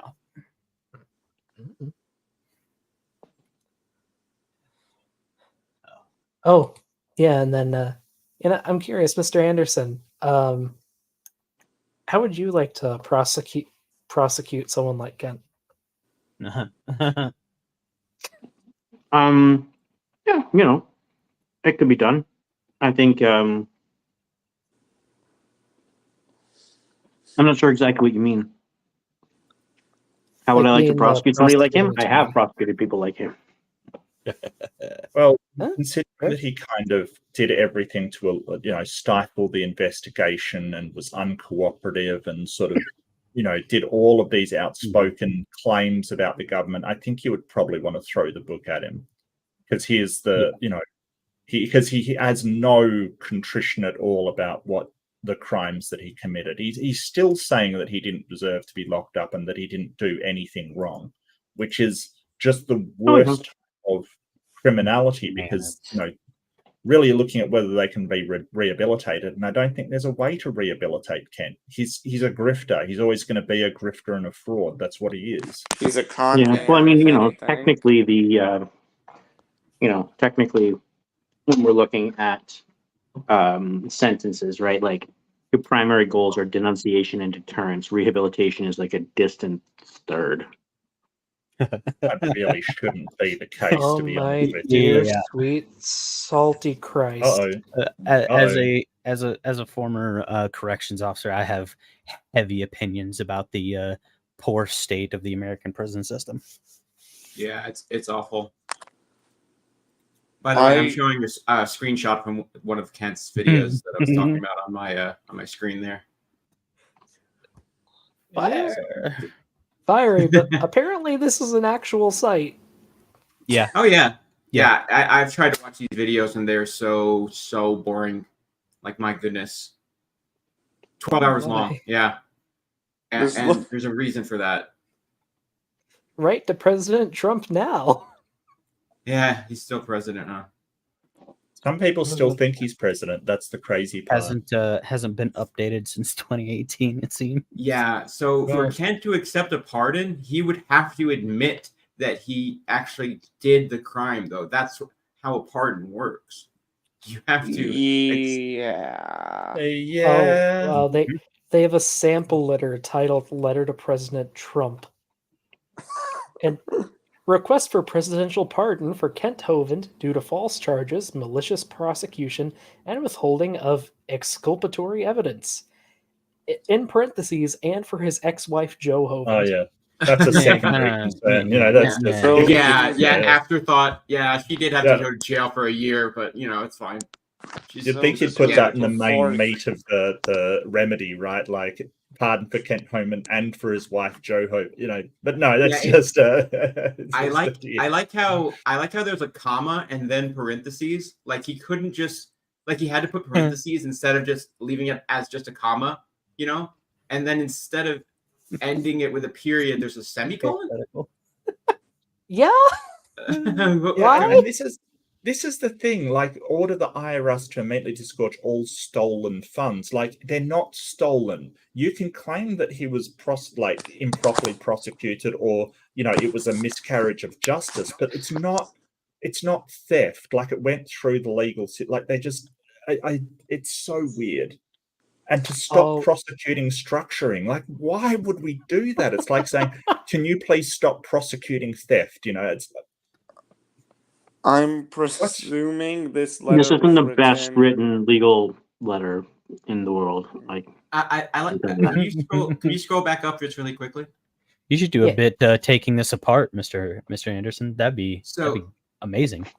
So number 2 is a request for the IRS to immediately disgorge all funds. And I like that Ken used that word because the definition of disgorge is to force something up from the stomach and out through the mouth. Yeah. No, disgorge is a legal meaning. Like the example is flies disgorge digestive fluid onto their food to soften it up. I just thought that was funny that he used that word. Well, isn't it an actual legal term? Yeah, it is. Brunt, I want you to know that I believe in you and that I support you in your efforts to make America great again. What's the legal definition?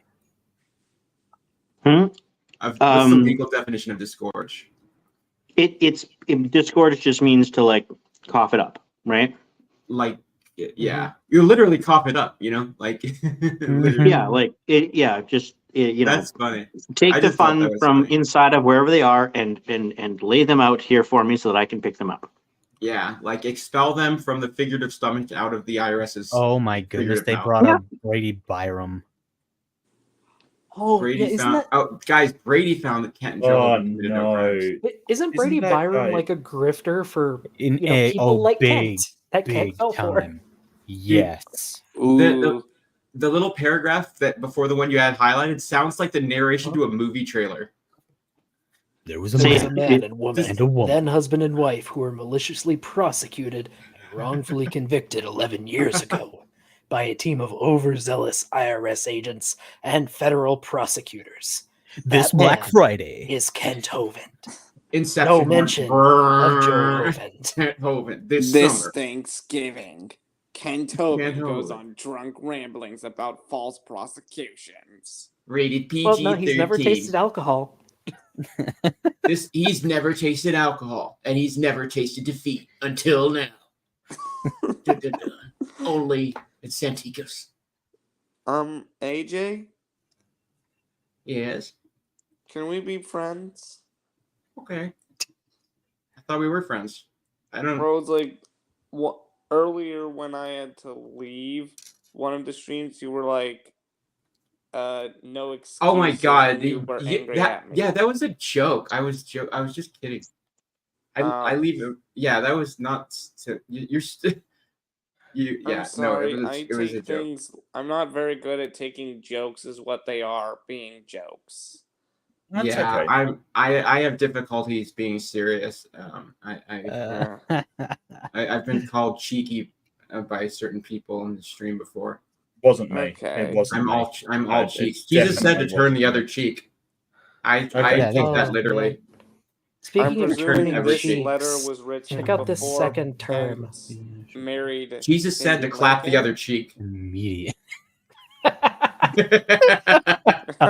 Oh no! Sorry, I gotta read this one in a southern accent. Second, I want Kent Hovind to get all that unlawfully seized ministry property and all the donated cash back immediately. Immediately. And there it is again, just above that, and Joe in parentheses. Yeah, why is she always in parentheses? And why is it and Joe but not and Joe Hovind? It's just Joe.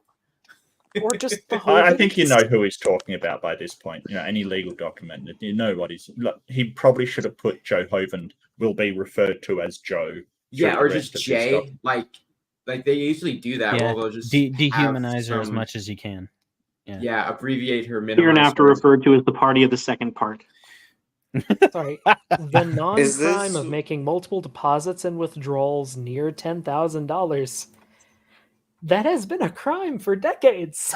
That's 100% a crime. Yes. Yeah. That is it's very simple to understand what structuring is.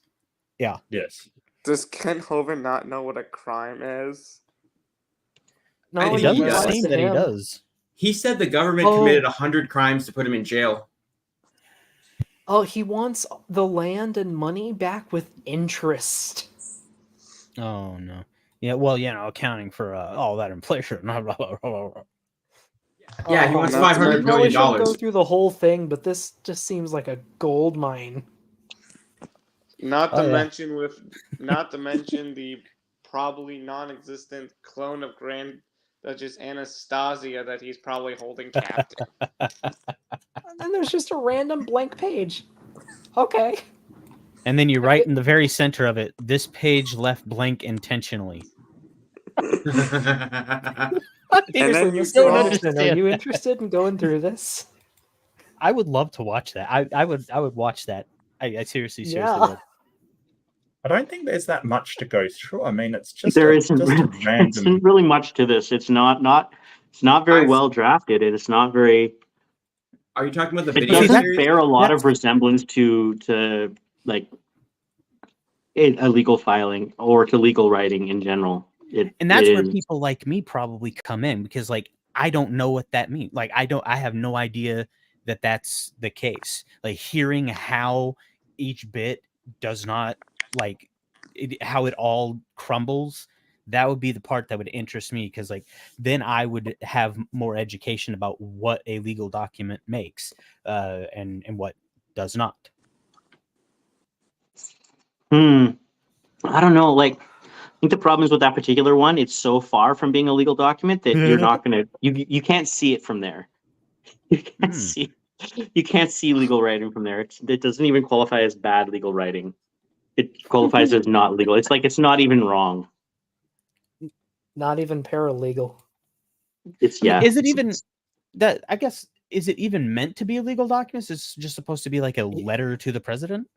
Yeah, it's a plea to President Trump. I believe like it looked like it was trying to frame things in some sort of a legalistic way. And I've never applied for a pardon, but I imagine when you ask for a pardon, you're going to ask for it in, like specific legal language, like, that so that it has the legal effect that you want in terms of like pardoning you with respect to X, Y, and Z, this specific crime, right?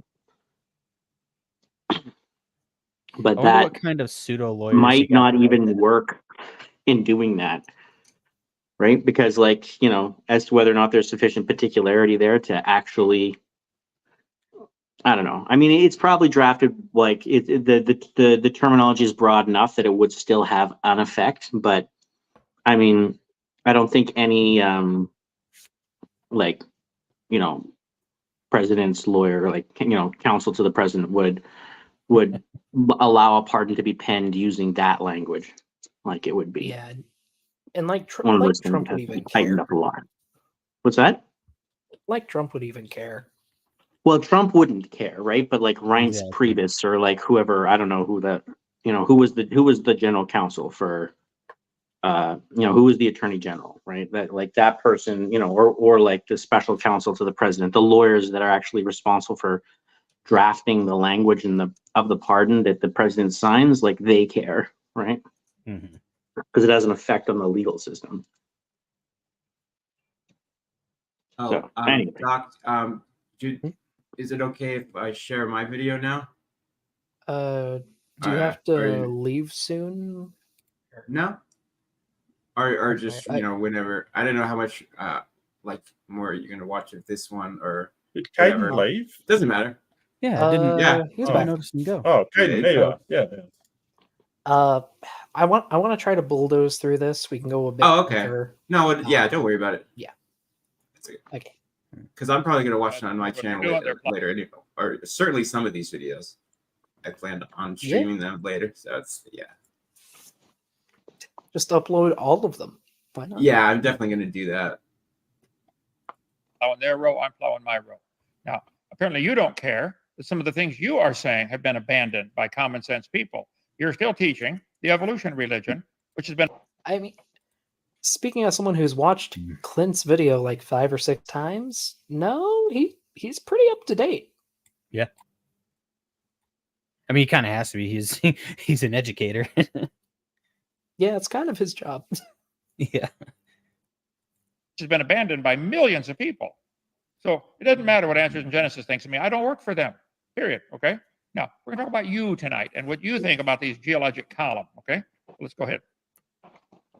So he doesn't necessarily speak for all young Earth creationists. I do speak for all the people who are right, though. There it is.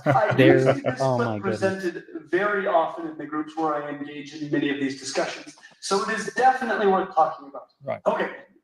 Is this an example of circular reasoning? Yes. As presented, yeah, absolutely. unless you know what an index fossil is and how they became index fossils. Index fossil.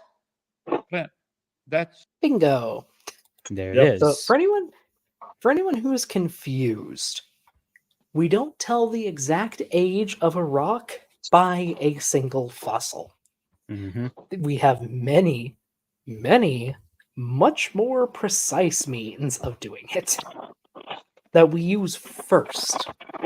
And like, let's say we sample 100 different rock formations, and all of the rocks from this particular time always have these fossils in them. Yeah. But they're not found in any other rock layers of any other times. So if we go out in the field and we find a new rock formation and it has that special fossil, we could say while we're in the field, oh, it might be about the same age. Like we might scroll that in our field notes, but we won't say that for sure. We haven't done that in geology since the late 1800s. And Clint kind of alludes to this as well. Like you find a certain fossil in certain layers, in between these layers at a certain point, you're going to be like, okay, so this fossil can be basically, if you want to use the terminology, this fossil could be a holotype of this period, of this age that these rocks coincide with, because we don't find this in any other layer. Indicative of. Yeah. You understood. Yeah. Yeah, sorry. Geology pedant. But yeah, if let's say we go out in the American West and we find a T-Rex skull. We have never found a T-Rex older than about 70 million years or younger than 66 million years. So until we apply other methods, which we will do eventually, we can tentatively say, oh, this is probably about this old. And that can be corroborated by, say, finding Triceratops there, or Torosaurus, or any other number of other extinct species that have also been found in rock layers of that precise age. That's an index fossil. It is a note in your book. It does not tell you the exact age. And in fact, we don't just use index fossils for time. They're very indicative of the environment that they formed in. It's like if you find a seashell, you know there was probably water there. Whereas if you find roots, there was probably land there. What about the clams we find on top of Mount Everest? There's no water on Mount Everest. Yummy. Not anymore. See, that's one of my favorite geological happenstances right there, where India just set a laser beam sight on South Asia and took off across the Tethys Sea and just plowed into it. I mean, currently it's still plowing into it because geologically speaking, it happened kind of rapidly. So yeah, but with the speed that it would have to happen for the young Earth creationist model, it would be so fast that it would basically be an extinction event that kills everyone on Earth. Right. Or just destroys the planet outright. Yeah, because if you're gonna scale that or model that up to match scale wise, then India would have had to. I mean, geez. I mean, among the other heat problems that would be occurring at the same time, like all of the uranium that now has a 4.5 billion year half-life condensed into 6,000 years, and add in all the other elements, along with the flood where you have the fountains of the deep, geysers coming up, which would be, almost pure steam. It would be slightly toasty, but it wouldn't, just because it's hot in the Sahara Desert right now. In Lenox, Alabama, it's comfortable because I have the air conditioning on. So, just because it was a global flood does not mean the Earth was completely flooded globally. There were some areas where it wasn't flooded. Even though it literally says that in the Bible. The Bible is his only source. Just because the Bible is the word of God does not mean the entire Bible is inspired by the Word of God. There are sections of the Bible that are bullshit. Like there's bullshit outside my front door, but there's no bullshit in my room in Lenox, Alabama. Something I do want to say. Something not everyone knows about. Here. Stinks. Something not everyone knows about the Himalayas. Needs They're breeze. not only going up, they're also getting pushed down due to the compression. I like the clean linen from Reach, personally. Well, just if you measure from like the top of Mount Everest to the bottom of the actual plate, it might actually be the tallest mountain on Earth. Have you done it yourself with a measuring tape?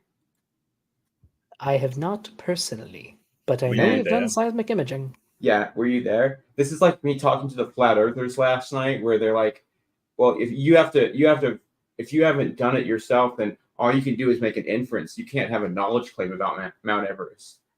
There, Sorry, I don't have $100,000 to burn, and I'd probably die before getting to the first base camp. Well, it would be worth it to prove that I'm wrong. So that's important.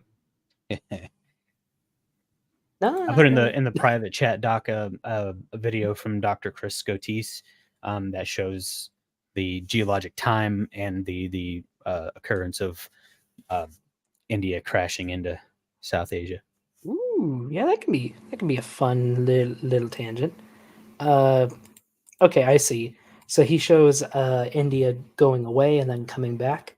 Yeah. So this is India coming back towards Asia.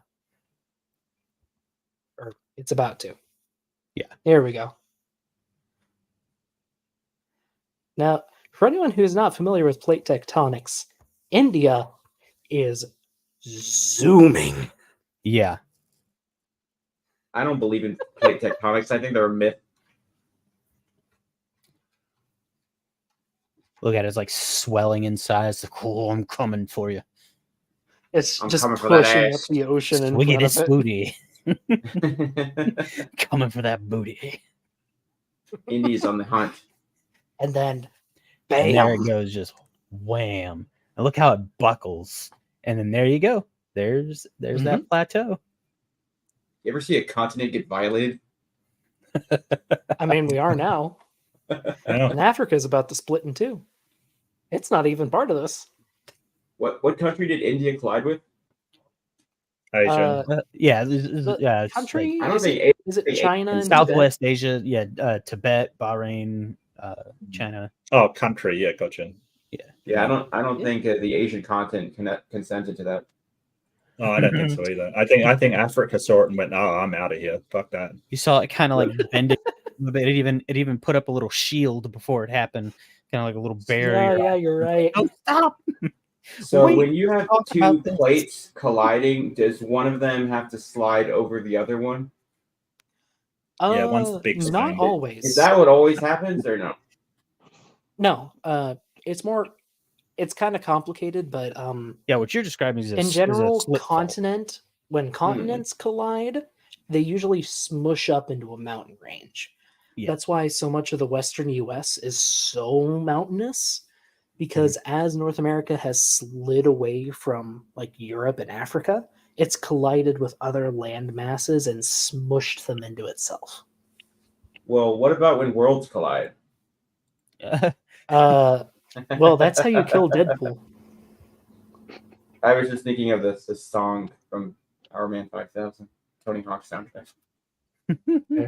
But for anyone not familiar, that is how Deadpool had to be killed in one of the Oh, comics. spoilers! They had Oh, to collide two I haven't seen worlds. Deadpool 2.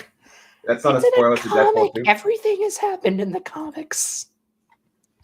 Literally. That's not. I haven't seen Deadpool 2, so I don't know. I thought you were talking about that. Watch it. It's good. It's good. So he actually dies, like for good. I'm talking about something in the comics. I'm not saying what happened. I know, but in the comics he dies. Is that what you're saying? Yeah, everybody in the has comics, an end every comic. superhero has died. Yeah. Yeah, but And Deadpool can't die, right? Well, But as long basically as they a had to single cancel out atom of his Deadpool- regeneration. Yeah. So they It's had like to with collide Wolverine. two Earths together to destroy every single cell. Yeah. Because he can regenerate from blood. So they had to just annihilate everything at once. Yeah. Can he clone himself, or how does that There work? are no index. Well, there have been so Like many if two different separate drops of variants. blood, are separated, is each one going to grow back? I think it's whichever one is bigger grows back. I mean, there are so many variants of Deadpool. Like, were those clones, or did they come up from something else? There's I've never read the comic. I just watched a review of it. Yeah, it's depending on like the Earth number. I think he got his hands on a weapon that could cancel regeneration, and he used it to kill Wolverine, and then went kind of crazier than normal and started killing everybody. I read the Deadpool comic that was about zombies. I don't know if that's like a well-known one with the one about zombies. I don't know. Never mind. How do we get from Erogenes to Deadpool? I don't know. I don't know. I think we should probably AJ get asked back when on worlds topic. collide. Yeah. Oh, that's right. Yeah, blame it on me for actually being the cause of it. Just because I caused it, you blame it on me. Just because I'm at fault. Real mature, dude. You sound like Ken fossils. They claim that if you find this kind of fossil, they found me guilty just because I committed the crime. You are doing exactly what I said and claiming that it's not true. Yet you're admitting it's true. I'll show you. Just hang in there. I'm sorry. I'll show all of you. Common fossils I'll last lap. over a very broad geographic range, but only for a You'll very see. You'll all see. temporal range. Over a lot of area, but only for a short period of time. And how do you know the index fossil only appears for a short period of time? Why is the trilobite an index fossil when there's overwhelming evidence? I don't think Kent ever touches it, but Clint does explain it. He does. And he's about to say isopods or trilobites. Yeah. Yeah, and the trilobites have the most complex eye ever. Yeah, I guess a trilobite can see better than an eagle or a hawk, Kent. Right? Yeah, or a mantis shrimp. Yeah, mantis shrimp. They can see better. Well, they can't see more colors than we can, but they have more colored cones and rods in their eyes. I think they can see more colors than we can. Like they can see at least farther to the ends of the spectrum. I was reading some article that's like that's not really how you should think of it, but I guess it's just like a more brilliant version of the because I don't think more colors exist. I don't know. I don't. You'd have to read up on that, but don't ask me. I'm dumb. I just know that if you tune a camera to a certain frequency, humans glow. Well, what new colors would there be? I can't think of any. Well, I don't think it's being new able colors. to It's just distinguish more them. of the colors. Yeah. Yeah, so you'll be able to distinguish more colors. Like you'd be able to see more shades between like a red and an orange than we can see. Like is that everything? Yes. Okay, well, that's kind of what I was trying to say, I guess. That's I mean, even like there are some people who are colorblind because they only have like two kinds of cones, and they can't really tell the difference between green and red. But you can. Like it'd be like that, but imagine if it was like that, but between two different shades of blue. I mean, you can't see them. You can't imagine them being two different colors. But there's actually a truly beneficial mutation.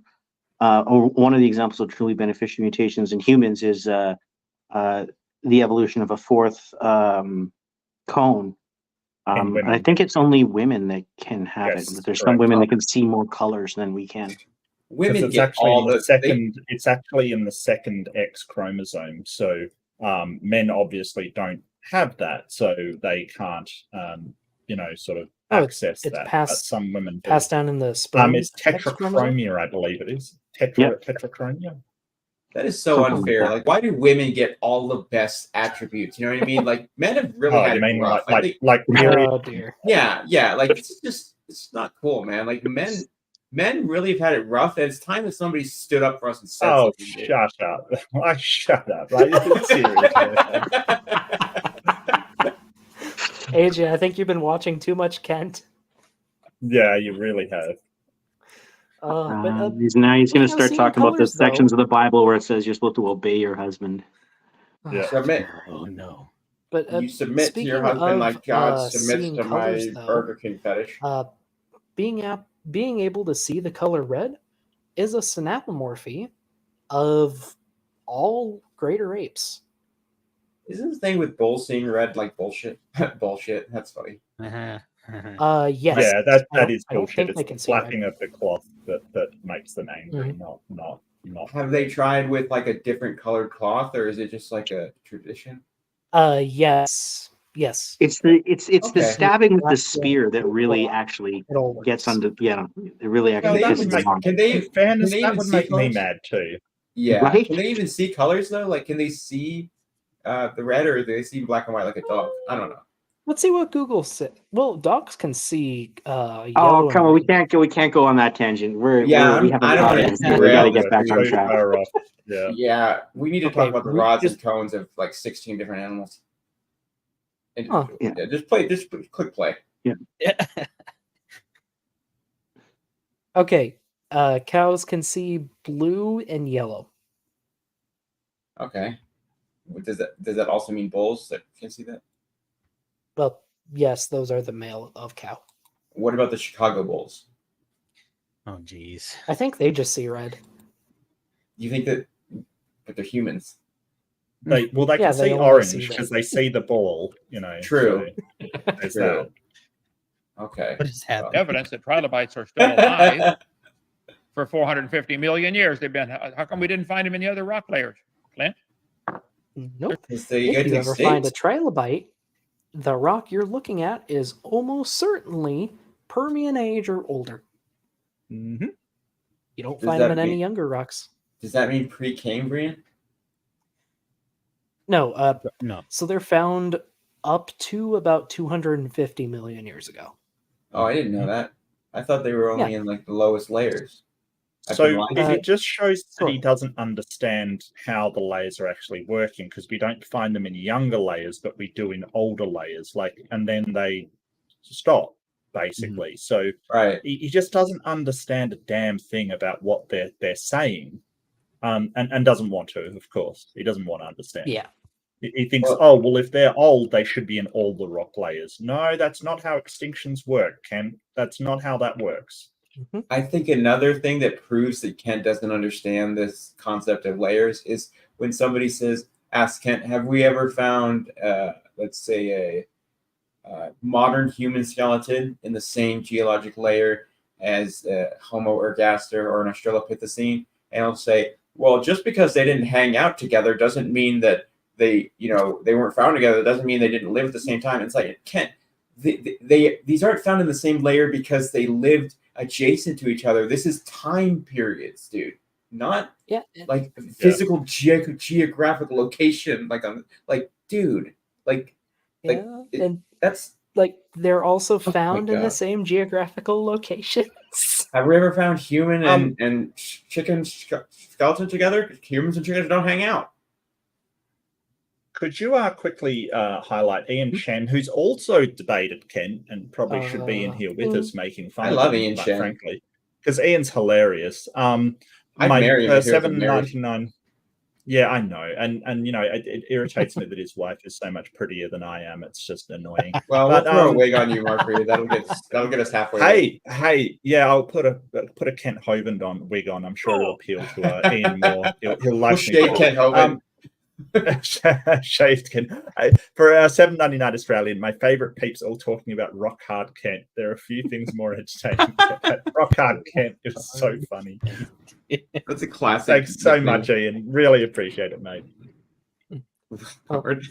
Anyway, just to bring this tangent to a close, trilobites are only found in the Paleozoic rock layers, so from about 540 to 250 million years ago. Not found in anything younger or older. Although there might be some precursors in the latest Precambrian. Okay, Doc, I want to ask you a question. So, have we ever found the skeleton of a modern human in the same layer as Australopithecine skeleton, like Lucy? Define modern. Like one of us, like one of our grandparents, great grandparents. No. Why we not? have found Homo erectus in the same rock layers as Australopithecines. Okay, but why haven't we found that? Probably because they lived at different times. It's not because they didn't hang out under the same cave. It's because they lived at different times. I mean, they might have visited the same caves, just millions of years apart. Just missed them. That's convenient for you. Just a little bit. I guess in that specific example, of course, the answer would be no, because like Lucy, Australopithecus afarensis, and modern human Homo sapien do not overlap in their existence. Yeah, maybe I should have picked a much older human ancestor, but I swear, sometimes I think creationists don't realize that Lucy is a species and not actually. There's not an actual Lucy. You know what I mean? Like they found Lucy's knee. Like there wasn't a specific Lucy. Like it represents the population. It represents there is a specific Lucy. No, I know, but like you know what I mean. Like there was a Lucy, but you know, she was one. It wasn't only a Lucy. Yeah, exactly. Yeah. That's what I was more saying. There wasn't one of them. Like how come Lucy couldn't find? You know, she couldn't find another. I don't know. Is there a male? A Luke? You know, they had to find each other, meet up, and be interested in each other. You know, whatever about San Francisco. There are a few. What's his name? I just had to look him up to show my girlfriend something. Littlefoot? Katanumu. Is your girlfriend human? No, she's a megaraptorid. How dare you? Megaraptorid. Okay.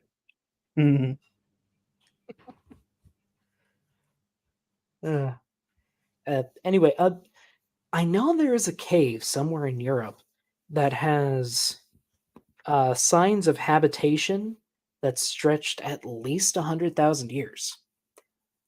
Because, like, at the bottom you have Neanderthal campsites, and then going up through successive layers of sediment, you see Homo erectus, or not Homo erectus. You see, Homo sapiens. Like, just going up, you can see just a layer of campsites. I wish I could figure out which cave it was. LaCroix? Did they have campfires? It's likely the Grotte de Fée. LaCroix? The cave of the fairies. How are you defining a campsite? Like campfires, like you see the fires in the sediment. Oh, I thought you said they had campsites like cam whores. Never mind. In no. Châteaubriand, France. I don't know how to spell that. Here, I'll let me copy. I know how to spell chateau. I don't know the other, but in my head, I can see this cross section from a paper I had to read. Grotte de Fée. Anyway. Well, they found Homo naledi in the Rising Star cave system. Yeah, South Africa. And was that the one where they found like a tomb that they couldn't really explain how they got all the skeletons in there? Yeah, it's complicated. Yeah, Erica covers it pretty good. Yeah. I mean, she thinks she's so smart with her extensive education and her impressive. With 100,000 subscribers, she thinks she's so smart. She's not the only one. I could beat her in a fight. I'm not sure. She had a video come out recently, and she was just like swinging from a bar. She's gotten strong. and she made her own animations for her own channel. She can animate. And she's an amazing artist. Obligatory shout out to Gutsick Gibbon to the people in the chat. She's talked about Homo naledi, and she also put out another video recently that was pretty cool. Is there anything if you like any of our stuff, you'll love her. Yeah, we're all pretty much fanboys here. She did a video on my channel when I had like 2 subscribers. So shout out to her. I've been meaning to re-upload the interview I did with her like a while ago because I got to meet her in person and she was awesome to talk to. You want to sprinkle some of that secret sauce on me because I'm trying to interview her. I think it was just good timing because now it's like good luck trying to collab with her because she's so busy like school and just being a famous YouTuber. Yeah, this was back like she's big. when she blowing up. Yeah. But I appreciate that she Also- did that, though, at the time. Still. I can't find the cave, but I know it exists. Was that not it? No, it didn't seem to be.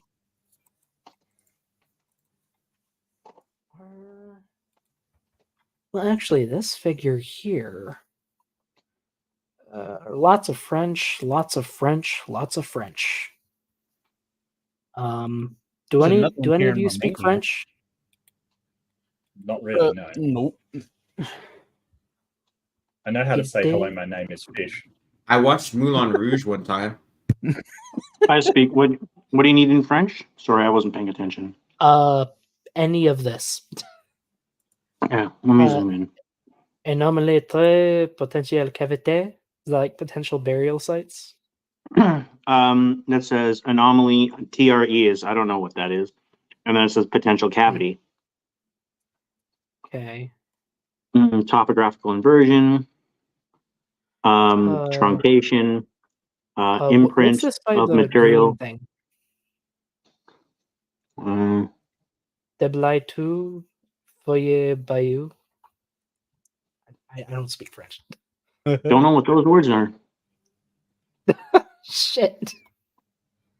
We just Google it, you know, man. You're asking him to speak like to translate a technical paper in French. It's a bit different than sort of, speaking sort of French on the street kind of thing. Like it's a little bit different.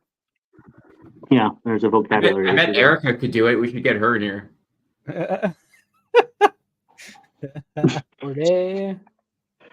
But she's busy.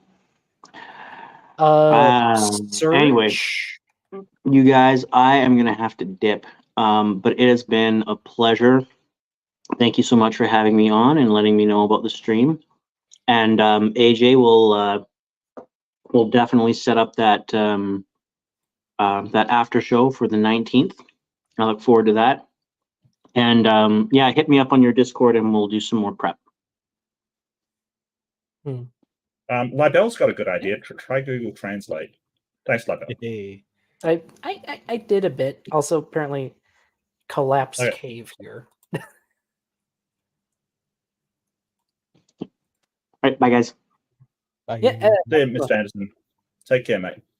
You too. Bye. Well, interesting tangent, but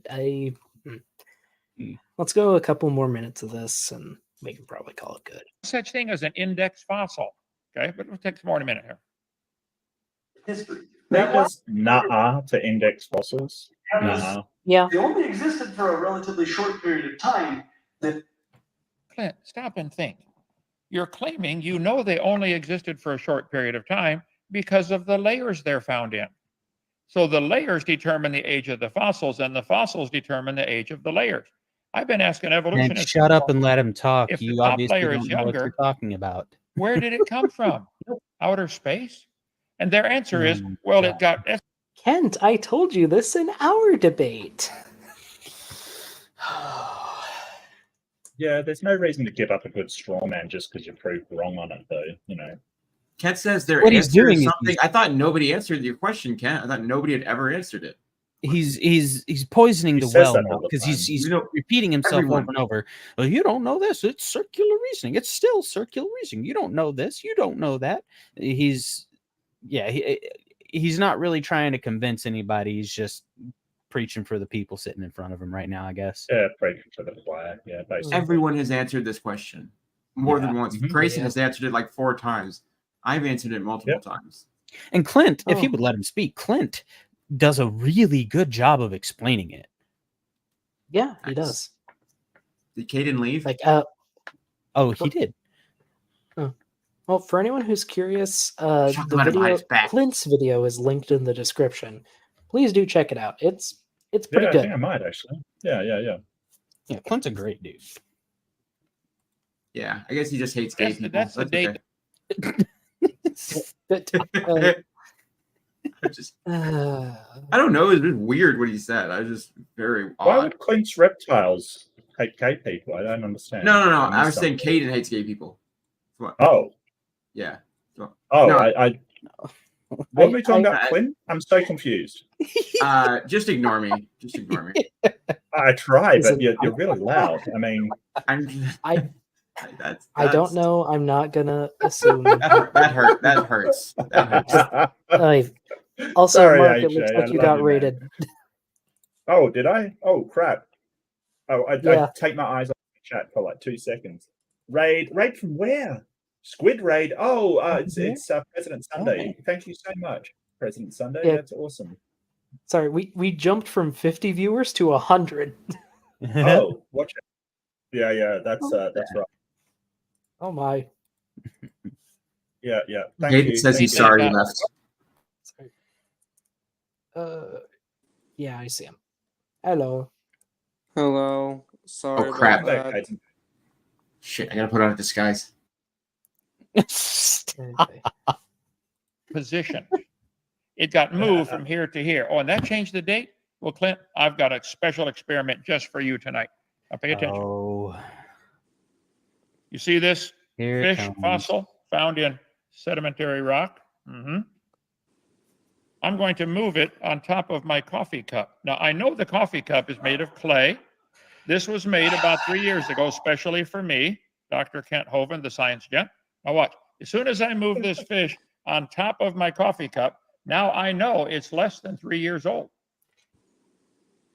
It's a beautiful straw man you got there, Kent. Would be a shame if 5 billion other people hadn't already destroyed it for you.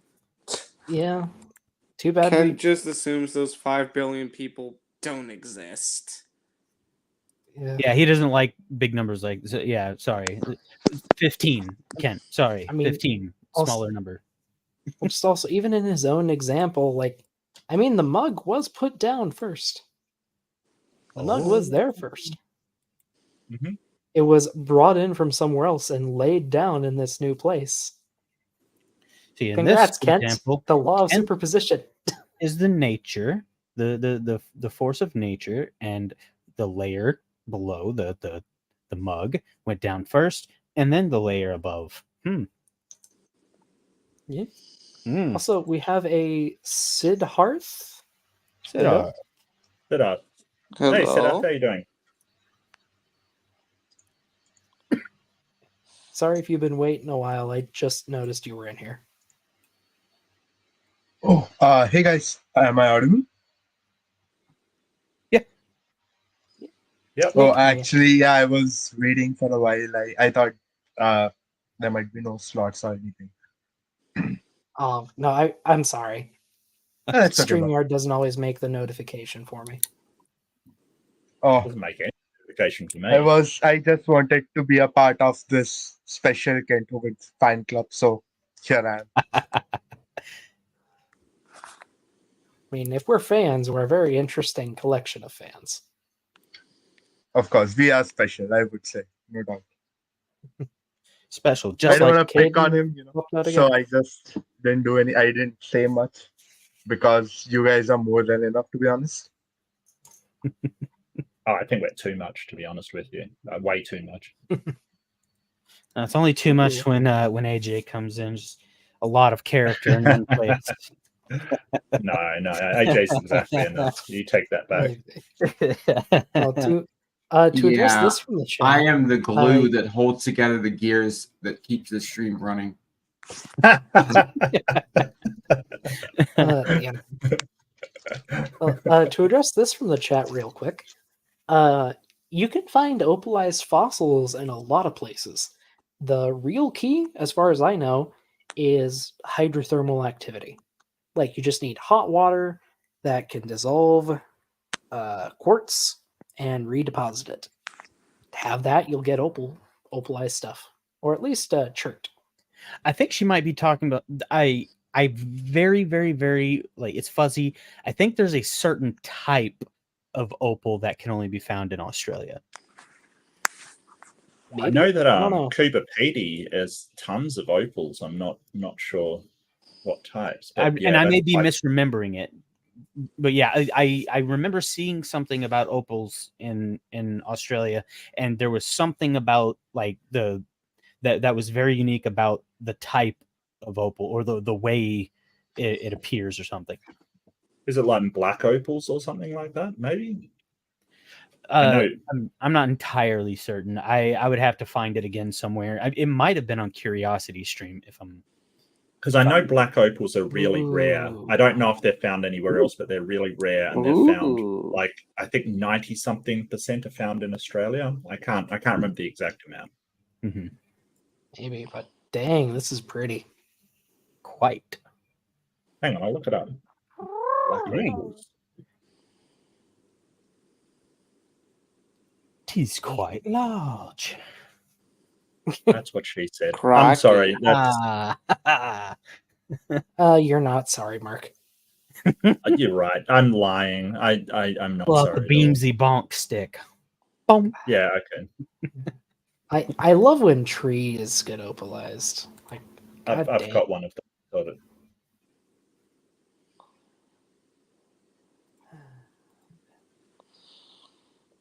I'm sorry, did somebody mention Beamsy? Is 3 years old. Let's not right now. All right. Okay. Well, I'm not This the now one has to be less than 3 years old. It's on that- tab, Clint. Just- Think about just- it. just- No, The no, law of AJ, superposition. drop I it. just Drop it. Okay. I just positioned it on top. I was It is just asked- superimposed on top of the coffee cup. Stop starting fights. Let's go. Here's more. Their presence Make can me. be used to estimate the age I'll of the find rock you. layers. Say it that are found. down here and say You it to my just said it, face. Clint. They're using the fossils to estimate the age of the rock layers. How can you not get this? Oh my Because goodness, they Ken, only you've existed at misunderstood. that point in You time. don't know that. Yeah, he Because does. he doesn't listen to him long enough to understand what Clint is saying. Yeah. Nope, He he pauses hears two words mid-sentence. on his slide. Yeah. It's hard to straw man when you are, you're getting the entire information. You have to be, do this cherry picking kind of thing, which creationists are great at, aren't they? They're great at looking through some explanation and just picking out enough to distort whatever it is that they're talking about. Can you straw man somebody if you're not a real man? What if you're already made of straw? Then I'd light you on fire. Scatter. A little Got aggressive. Oh, I'm angry. I'm angry. How long they existed. I get mad when people say evolution is a religion. I'm sorry, I can't. Who are you? I don't recognize you. I'm sorry. Oh, I'm Guy Incognito. This is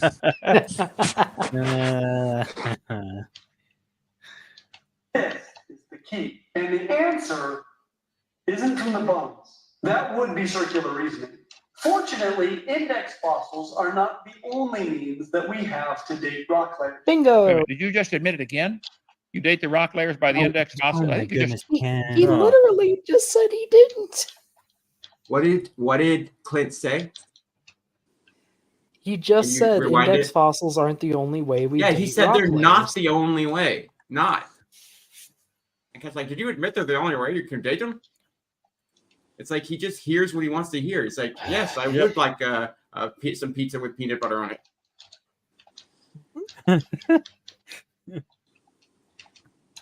Oh And my goodness. Andrew Cumming in the chat is talking a bit about what we call biostratigraphy. Yeah. Well, what about Andrew Going? True. See, I made that joke about Andrew Went. Mm. Dang it. Let me pull up a good example. Like, That was so this is lame. how biostratigraphy works. It's just lines on paper, Doc. Just lines all over this I'm paper. aware, but the lines say things. Mm-hmm. They do. I'm sorry. I'm illiterate, so. Yes, we call this a letter. Yeah. When I accused Margaret And of that's being why illiterate, that was I never use road maps because it's just lines on paper. They don't actually, the streets don't actually exist. They're That's just why I don't read lines the on Bible, paper. because it's just lines on Well, paper. Kent has pointed out that as millennials, we only know how to use Google Maps on our phone. And if you gave us a map and a compass, we wouldn't know what to do with it. I would probably try to start eating it with a fork and knife. Yeah, or shove it up your ass or something. I don't know. Like, seriously, I don't know what you do with these things. Now, I mean, people say that about millennials. I homophobia? know a lot of people No. older than 30 or 40 Nothing wrong with that. who don't know how to read a map. Oh. Like, it's not a common skill, and I wish it was. I mean, I can absorb a map by osmosis. It's just not comfortable, and it stains the map. Right. My grandparents taught me how to read a map when I was like 7 or 8.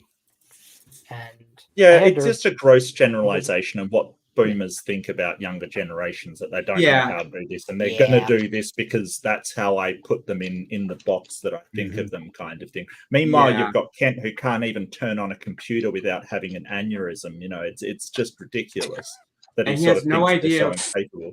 He has no idea what a QR code is. I mean, Doc, which is a very simple concept. That's the mark of the beast. It's definitely the mark of the beast. Not No, Doc, that's but Mark, may I address? I think he's in your chat. Christ brings a sword.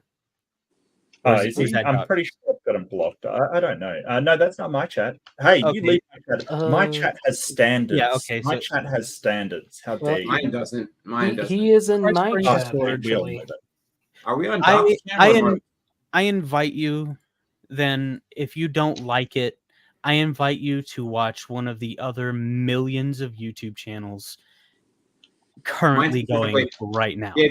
Gibbs, go to mine. Okay, if you don't like what we're saying, you don't have to listen to it. Do I get that offer as well? Or?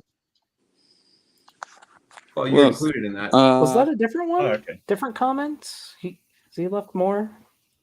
Yeah. Let's see. I think it's wonderful Kent has you so upset. Yeah. No, we're laughing at him, man. He said a lot of things, like generalizing, oh, you atheist this, all atheists that, atheists can only this. Oh, yeah. Oh, yeah. He will say all kinds of stuff. You're not hurting anybody's feelings. You're being a lot about nuclear annoying. Well, here's what is interesting, Christ brings us on. Here's what's interesting, that we're commentating on Kent, commentating on Clint's reptiles, basically saying science, like giving us the scientific opinion on things like dating fossils and radiometric dating and stuff like that, why it's true. So you don't have a problem with Kent commenting on atheists, but you do have a problem with atheists commenting on Kent, which is really interesting and kind of more than a bit hypocritical, really. I mean, when you think about it. A bit of bias. Technically not an atheist, since I am Get part of a religion, but I'm still here. Oh, no, you're fine, Kate. No. Don't listen to AJ. JJ's joking. Yeah, and Mark, I'm sorry that I joked about you being a homophobe. I don't want to joke about that. That's fine. That's cool. No, I'm just pointing out that boomers often think that, you know, gay sex is all that young people think of, you know, and they have nothing else to. It's sort of it may have been misunderstood. No, I get you, but it's fine. Mark, are you feeling that Christly love now? Oh yeah. You know, nothing says love like a sword, don't you know? Nothing says love like a piece of sharp steel that's designed for putting through people's bodies. That just screams love to me. And like, look, called an insufferable amount. Random person in chat whose name is Christ with a sword. I don't know what your problem is. Well, this person seems to enjoy when somebody is upset. And he says that he prefers to hurt people's feelings. So, you know, it just seems like I'm wondering, like, do you have a small collection of animal bones under your bed? Like, should we be worried about you? Like, should we contact your counselor? Like, you seem to show signs of early signs of being like a Jeffrey Dahmer type person. Just wondering. It sounds like they're just a troll. Don't guys. Yeah, don't we really feed the should not troll. be. It's okay. Don't feed the troll. Don't massage the troll. I'm sorry for starting that. Don't fondle the troll, AJ. It's one of my pet peeves when people come into a channel just to bash the channel.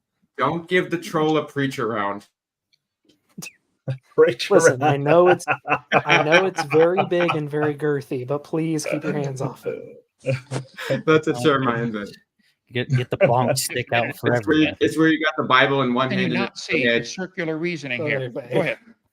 One of the most valuable and widely applicable methods is radiometric dating.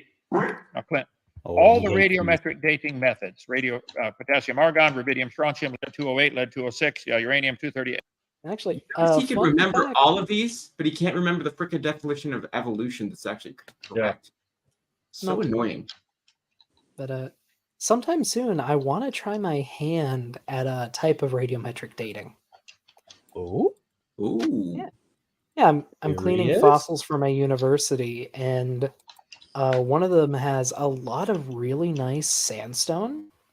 There's a type of radiometric dating you can do with sandstone called detrital zircon dating, where you sieve out all the zircons and then run them through a mass spectrometer and date them. And it can give you a rough age of the rock. Not perfect, but rough age. And I want to try it. Okay. You Yeah. ever been sexually attracted to a rock? Did you come from a rock? I came on a rock. No, stop. This is getting terrible. It just started funny. What's next? We're going to talk about Rocky Top, Tennessee. We can talk about the robot from Rocky 4, Polly's robot. Could talk about Rocky Horror Picture Show. I guess we might as well talk about Robotech now. I'm imagining Kent as Dr. Frankfurt or Dr. Hovind, Dr. Frankfurt. Oh, no. Bleach my eyes, please. Yeah. 38 uranium. They were all invented in the last 70 years. 1950. Correct, which is why we've become much more precise in the ages. Matter? What does that matter? Like, it's like saying, well, medicine only came about in the 19th. Like, what has that got to do with anything? Like, I mean, that's a bad example, Mark. He's an anti-vaxxer.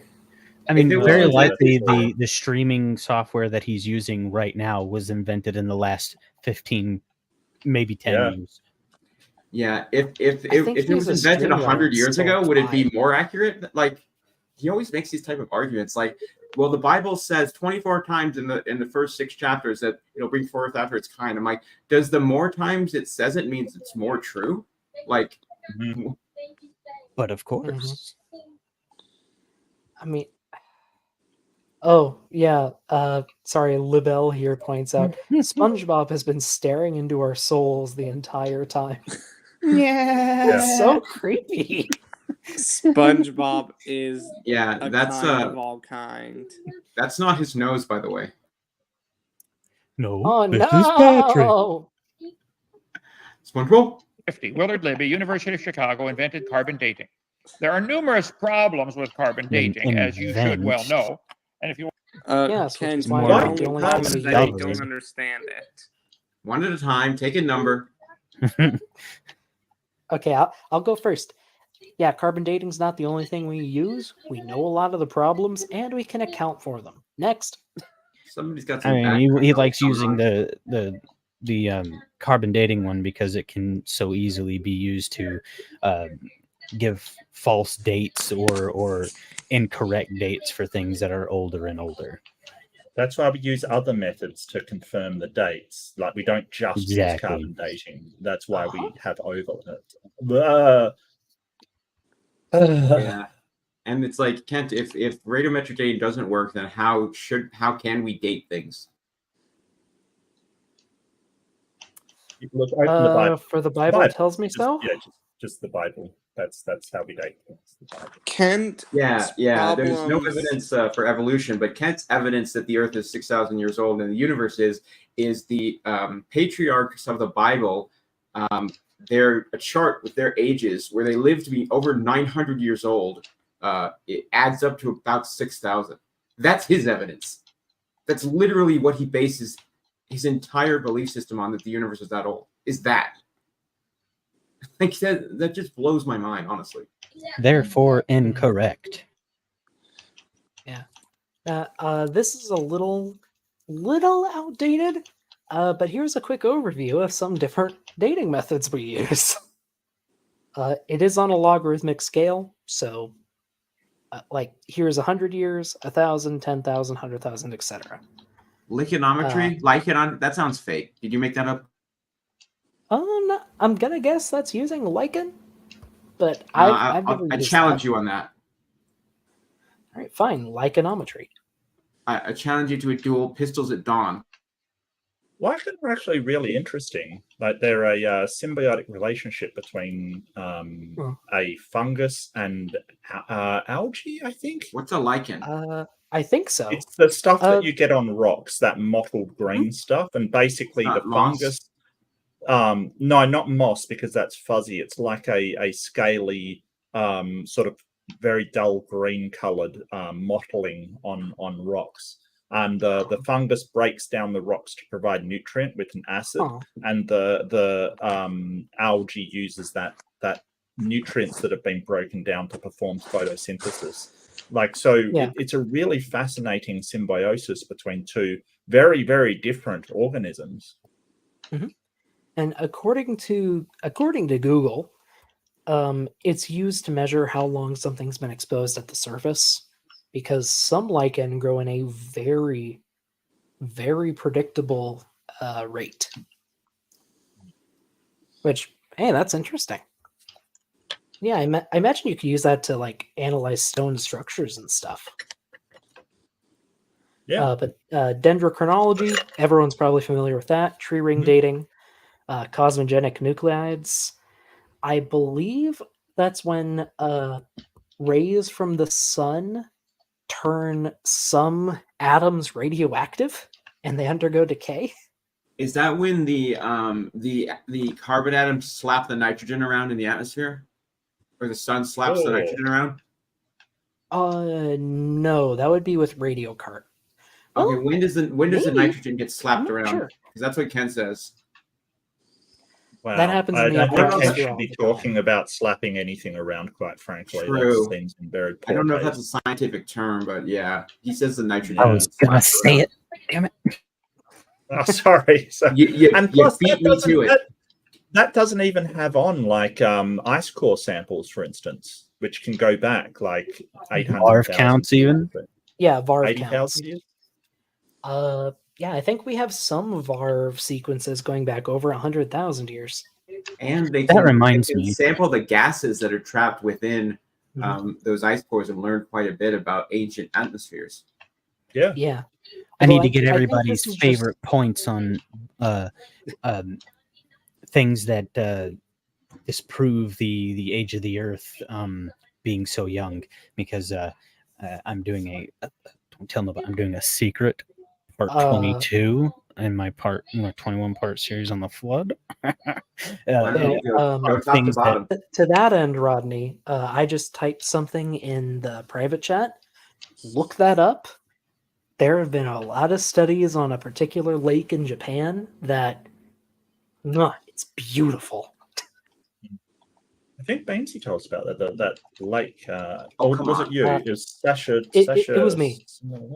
I think I was the first one in our group to bring it up. Lake Sweegets. And I get yelled at for mentioning Beamsy. Okay. No, you get yelled at for hassling things. Hassling? Lake Sweegets is a lake in Japan that has been isolated from rising and falling sea levels and glaciation and a whole lot of other things.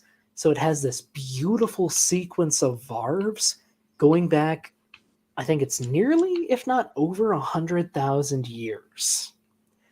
And there's carbon in the varves, so we can accurately chart carbon dating going back 50,000 years. There are also ash layers, because it's in Japan, and we can radiometrically date those, and they exactly match up with their varv ages. Like, it just cross-corroborates all these different dating methods. It's divine. No, I think that there could still be a Noah's flood, and then there's ash layers. I mean, the water soaked into the ash, but then the water it went away and the ash dried up. So it could happen. Over. Please believe me. And I'm just going to go ahead and put it on a banner here for a second. It's called Lake Sweegets. Or Lake Swegetsu. And depends on if you want to pronounce the last U or not. Okay. Wonderful lake in Japan.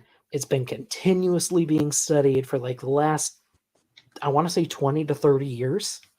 And the varves keep happening. Somebody touch on my sweet varves keep coming, and the varves keep coming, and the varves. And If there Yeah, had sure, been a no global more. flood, the lake would have recorded it. But we see nothing 4,500 years ago. Just the same Lord. normal sequence. It's fabulous.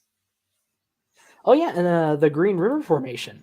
The Green River Formation, they're not all consecutive, but there is at least 6 million varves in the Green River Formation that all add up. So varves are when basically water comes in and deposits a layer of sediment, and usually for annual varves it happens twice a year. So it lays down these really easily distinguishable and measurable layers on the thing. So what's hilarious is you'll get into an argument about it with someone like Kent, and they'll say, "Oh, well, it was the tides happening." But in 6,000 years, if you're talking about that many million layers, what 2 million or something layers, it would have to be happening every hour, less than every hour, which is just ridiculous. Like it's the most ludicrous thing. More cute. I love the debate with even that prominent. Here, just a second. Just had to take care of something. Actually, if y'all wouldn't mind, I'd kind of like to go for a 2-minute bio break. Y'all chitter chat or something for a couple minutes. Yeah, talk amongst yourselves. But give us a topic though. Yeah. Favorite dinosaur, go. That's not fair. No, that's fair. I'm going to go for Ankylosaurus. Ankylosaurus is my cute spiky boy. Currently, my favorite is going to have to be Tarbosaurus. If I had to pick one on the spot, I'm going to say Baryonyx. I'm going to choose the Tyrannosaurus Rex to be a basic bitch. Nothing wrong with Tyrannosaurus. Well, I mean, yeah, exactly. I know. Yeah, that's why it's my favorite. It's awesome and it has feathers. Okay, here's a better question. What do you think Hovind's favorite dinosaur is? The Hovindosaurus. It's gonna be something like pterodactyl. One of my subscribers left me this comment and it was hilarious. I forget what they said. That was the joke I was making, Pippa, because Pteranodon,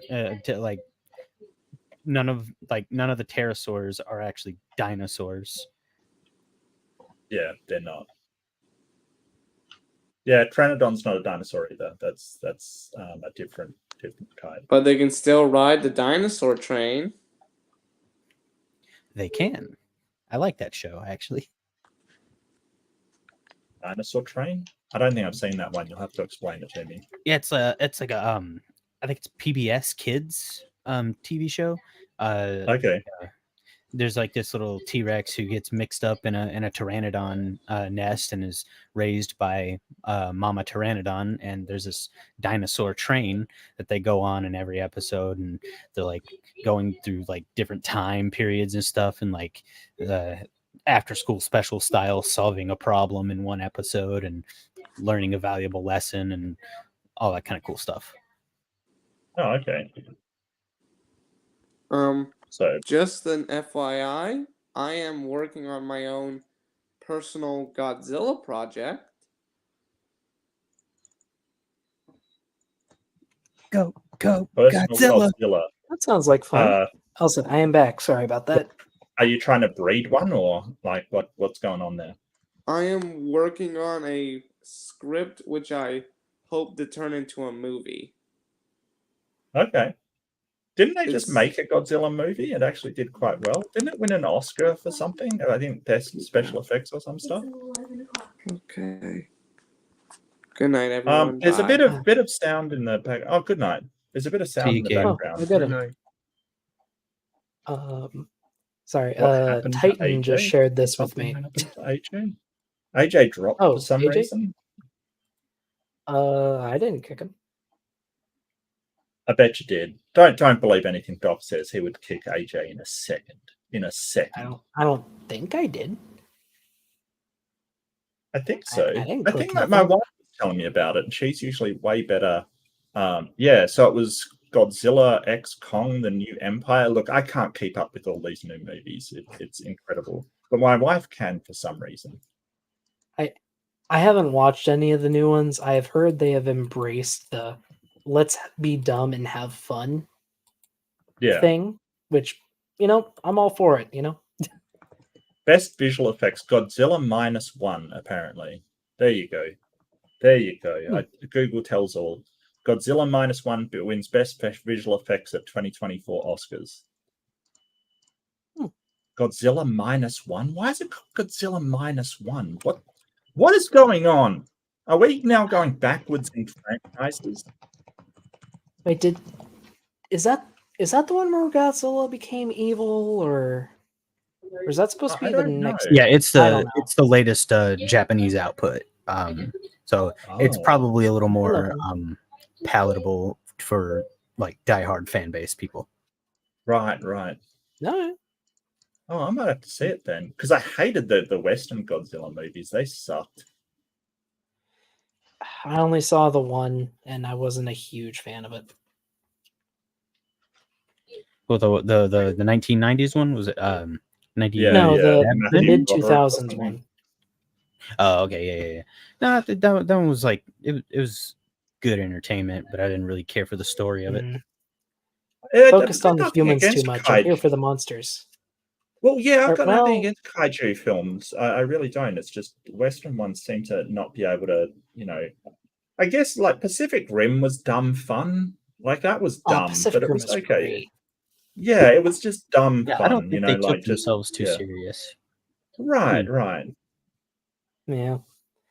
I guess. Oh, that's right. AJ was saying he was going to stream. I didn't say anything before I left. But yeah, when it comes to like a monster movie, I like them when they're fun. I like them when they're dumb. I do like them when they're smart. But I don't like them being pretentious. Well, there was a Korean one a while ago called The Host. It was done by the same director that did Parasite. And that was amazing as a monster movie. Like it was just so different and so great. It was fantastic. All right. Oh man, LaBelle. Yeah, so last week I saw The Meg 2 with a friend. It is genuinely the worst movie I've seen in years. Oh no. Like the writing is awful. I was expecting a Disney Star Wars somehow Rainn Wilson returned. Honestly, it felt more like the Star Wars holiday special to me. But at least that's more coherent.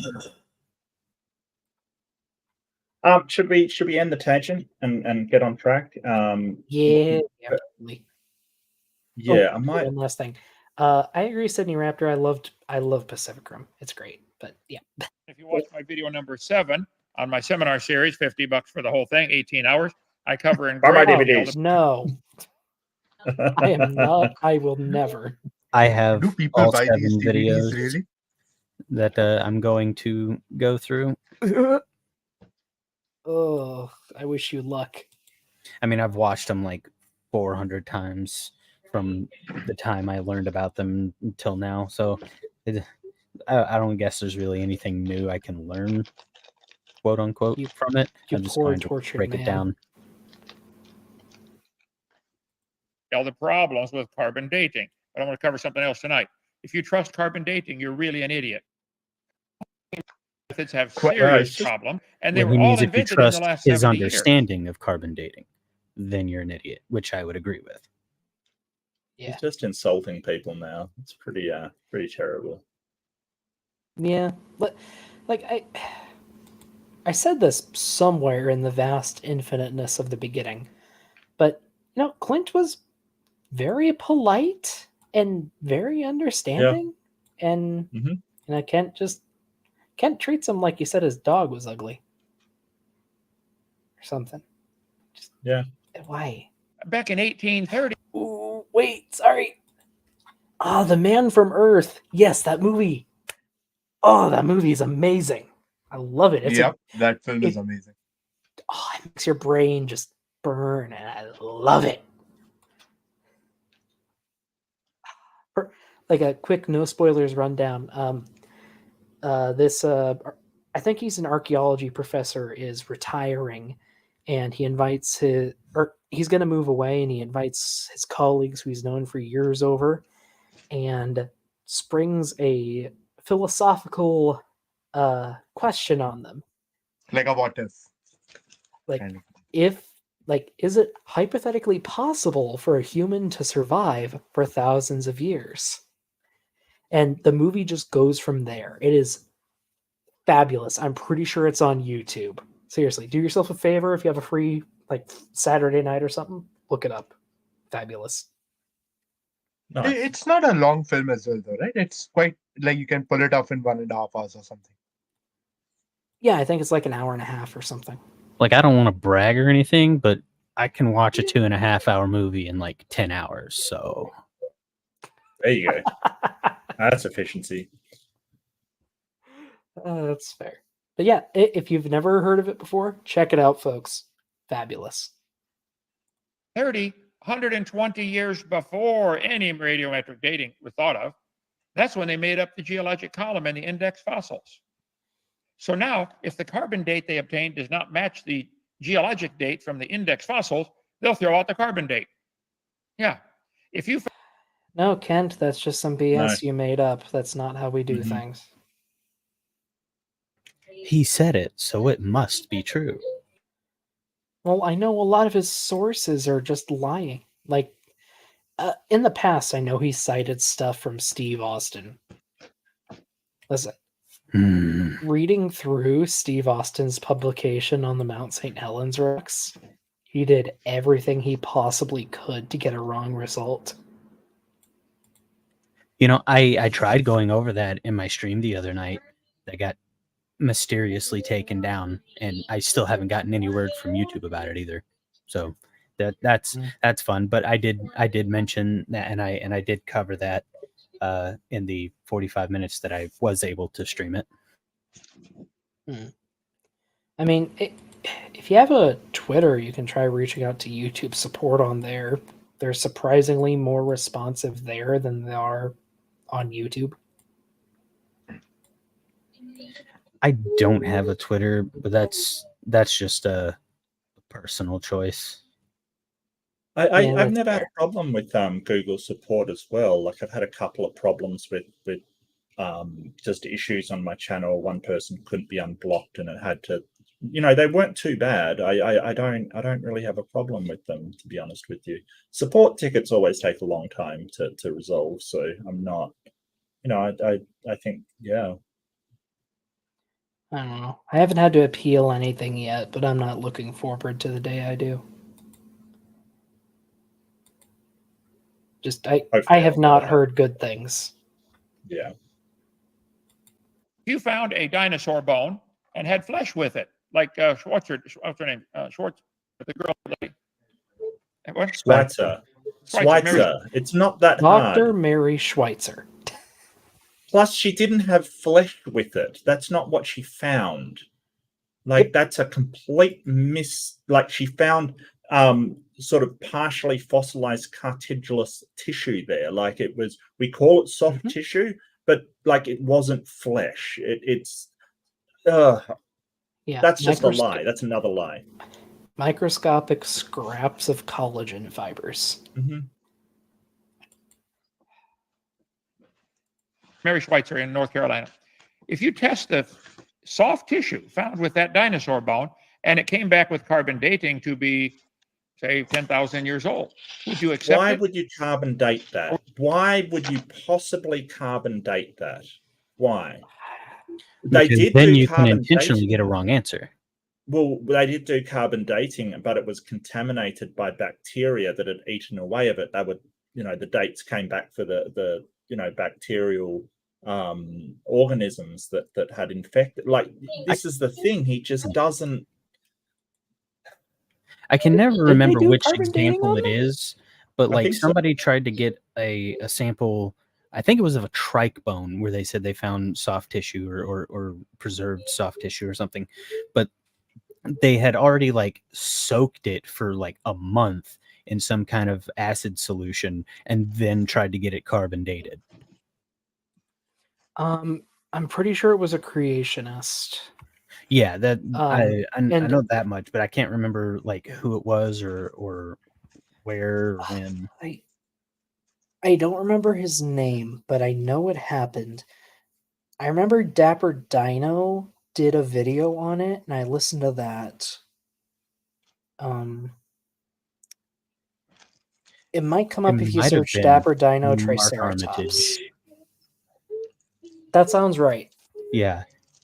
Yeah, Andrew Cummings said it, and that does ring a bell. Yeah, and a lot of, or at least from what I have heard, it seems very likely that he found an Ice Age bison horn because they are known from the same area, and I don't think there were any pictures of it like in the ground, or he didn't publish about any other bones found with it, which is a little sketchy.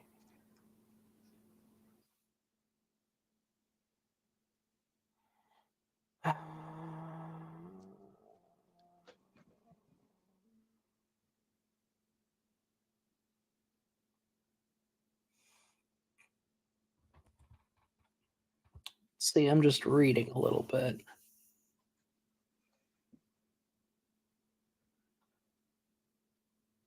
I'm not finding anything.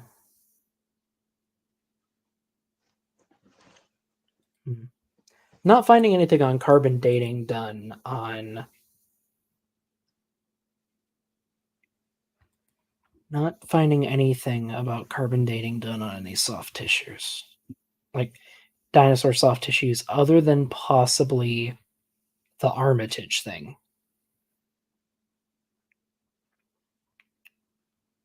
I could be wrong. I thought they did, but I could be wrong. He got a publication in the National Library of Medicine? Okay, first off, why? Second, what?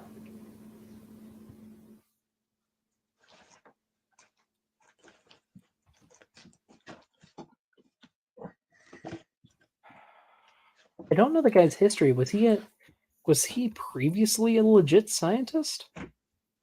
Mark Armitage, I think he was at CSUN, but I do have to go. It was great to be here. Great to be with you guys. Great talking with you, and I will see you guys. I'll be in the chat, but I will see you guys next time.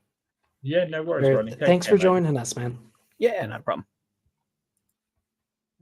Yeah, let's maybe a couple more minutes, and we can probably drop those. We're getting up to. Or would you say, wait, that's a dinosaur. We know it's millions of years old. How do you know it's millions of years old? Because of the geologic column. Oh. So you would reject the carbon date. We've never found them in any layers that were older. At least non-avian dinosaurs. We've never found them in anything younger. And why is he arguing that the carbon date's correct? He doesn't believe the carbon dating works either. So he's just grasping at whatever supports his claim. Like, if it's 10,000 years. What if it's 55,000 years? Okay. Then you would reject that. Mm-hmm. Yeah, you're not going to get one that's 6,000 years old, Kent. Well, creationists, I'm not sure where Kent comes out. I think it's 6 to 10 is usually what they say. Yeah, I think he's just sort of saying, but yeah, I don't like, this is the thing, carbon dating, it can be really unreliable because of carbon sinks and stuff like that. It can be like its range is only up to 55,000. So if you're carbon dating something outside of that range, you're not going to get an accurate result. It's just going to be inaccurate. And you have to always be on the lookout for contamination from other sources. You have to be. Yeah, like when we do radiometric dating, we are very careful, and we do it on dozens, if not hundreds, of samples. Yeah. Like, believe it or not, scientists know to be careful about what they're studying. Also, it appears that after this, like, yeah, he starts preaching and going through his own And does the presentations and slides. stuff. Yeah, we've seen this a million times before. Yeah, I think we can probably call it there. Well, I'm good. Thank you so much. That was a lot of fun. Yeah, Did you want to redirect to somebody? I might see if there's anyone I can redirect to. Sure. Is anyone? I can redirect to Doc Dino. It looks like Nitty's live. I will redirect to Nitty because Nitty appears to be live. Let me just double check that. How do I do that? Yeah, I don't know how to do that. Oh wait, President Sunday's live? No, that's a lie. It's in. You might not be able to. I think you need to be monetized to do so. But Nitty's doing something on Dwell, basically, which is a cult that he left. Is Dwell. But thanks everybody for joining us. I really had a lot of fun. That was a good crew on the panel. It was really a lot of cheekiness and fun. Yeah, awesome. Here, I'll just go ahead and put the link to Nitty's stream in my chat. Yeah. So people who are with me, once we sign off, click that link and you can go to a friend of ours. With that said, thank you, Mark, AJ, Rodney from Tell Me More, Mr. Anderson, Caden. Thank you, Siddharth. Am I forgetting anyone? I'm so upset I missed Mr. Anderson. I'm such a big fan. I missed him by minutes, I think. So I hope I'll get to catch him the next time. Yeah, I mean, he's starting to put out content more often now. And he sounds like he's planning to do a stream soon, so you can probably catch him there. Yeah, I think when I tried to look for him the last time, I couldn't find his content or like his channel. I'm not sure. Like I remember finding it for now I'm blanking out on I found Ian's channel, but I couldn't find Dr. Anderson. Here, let me see.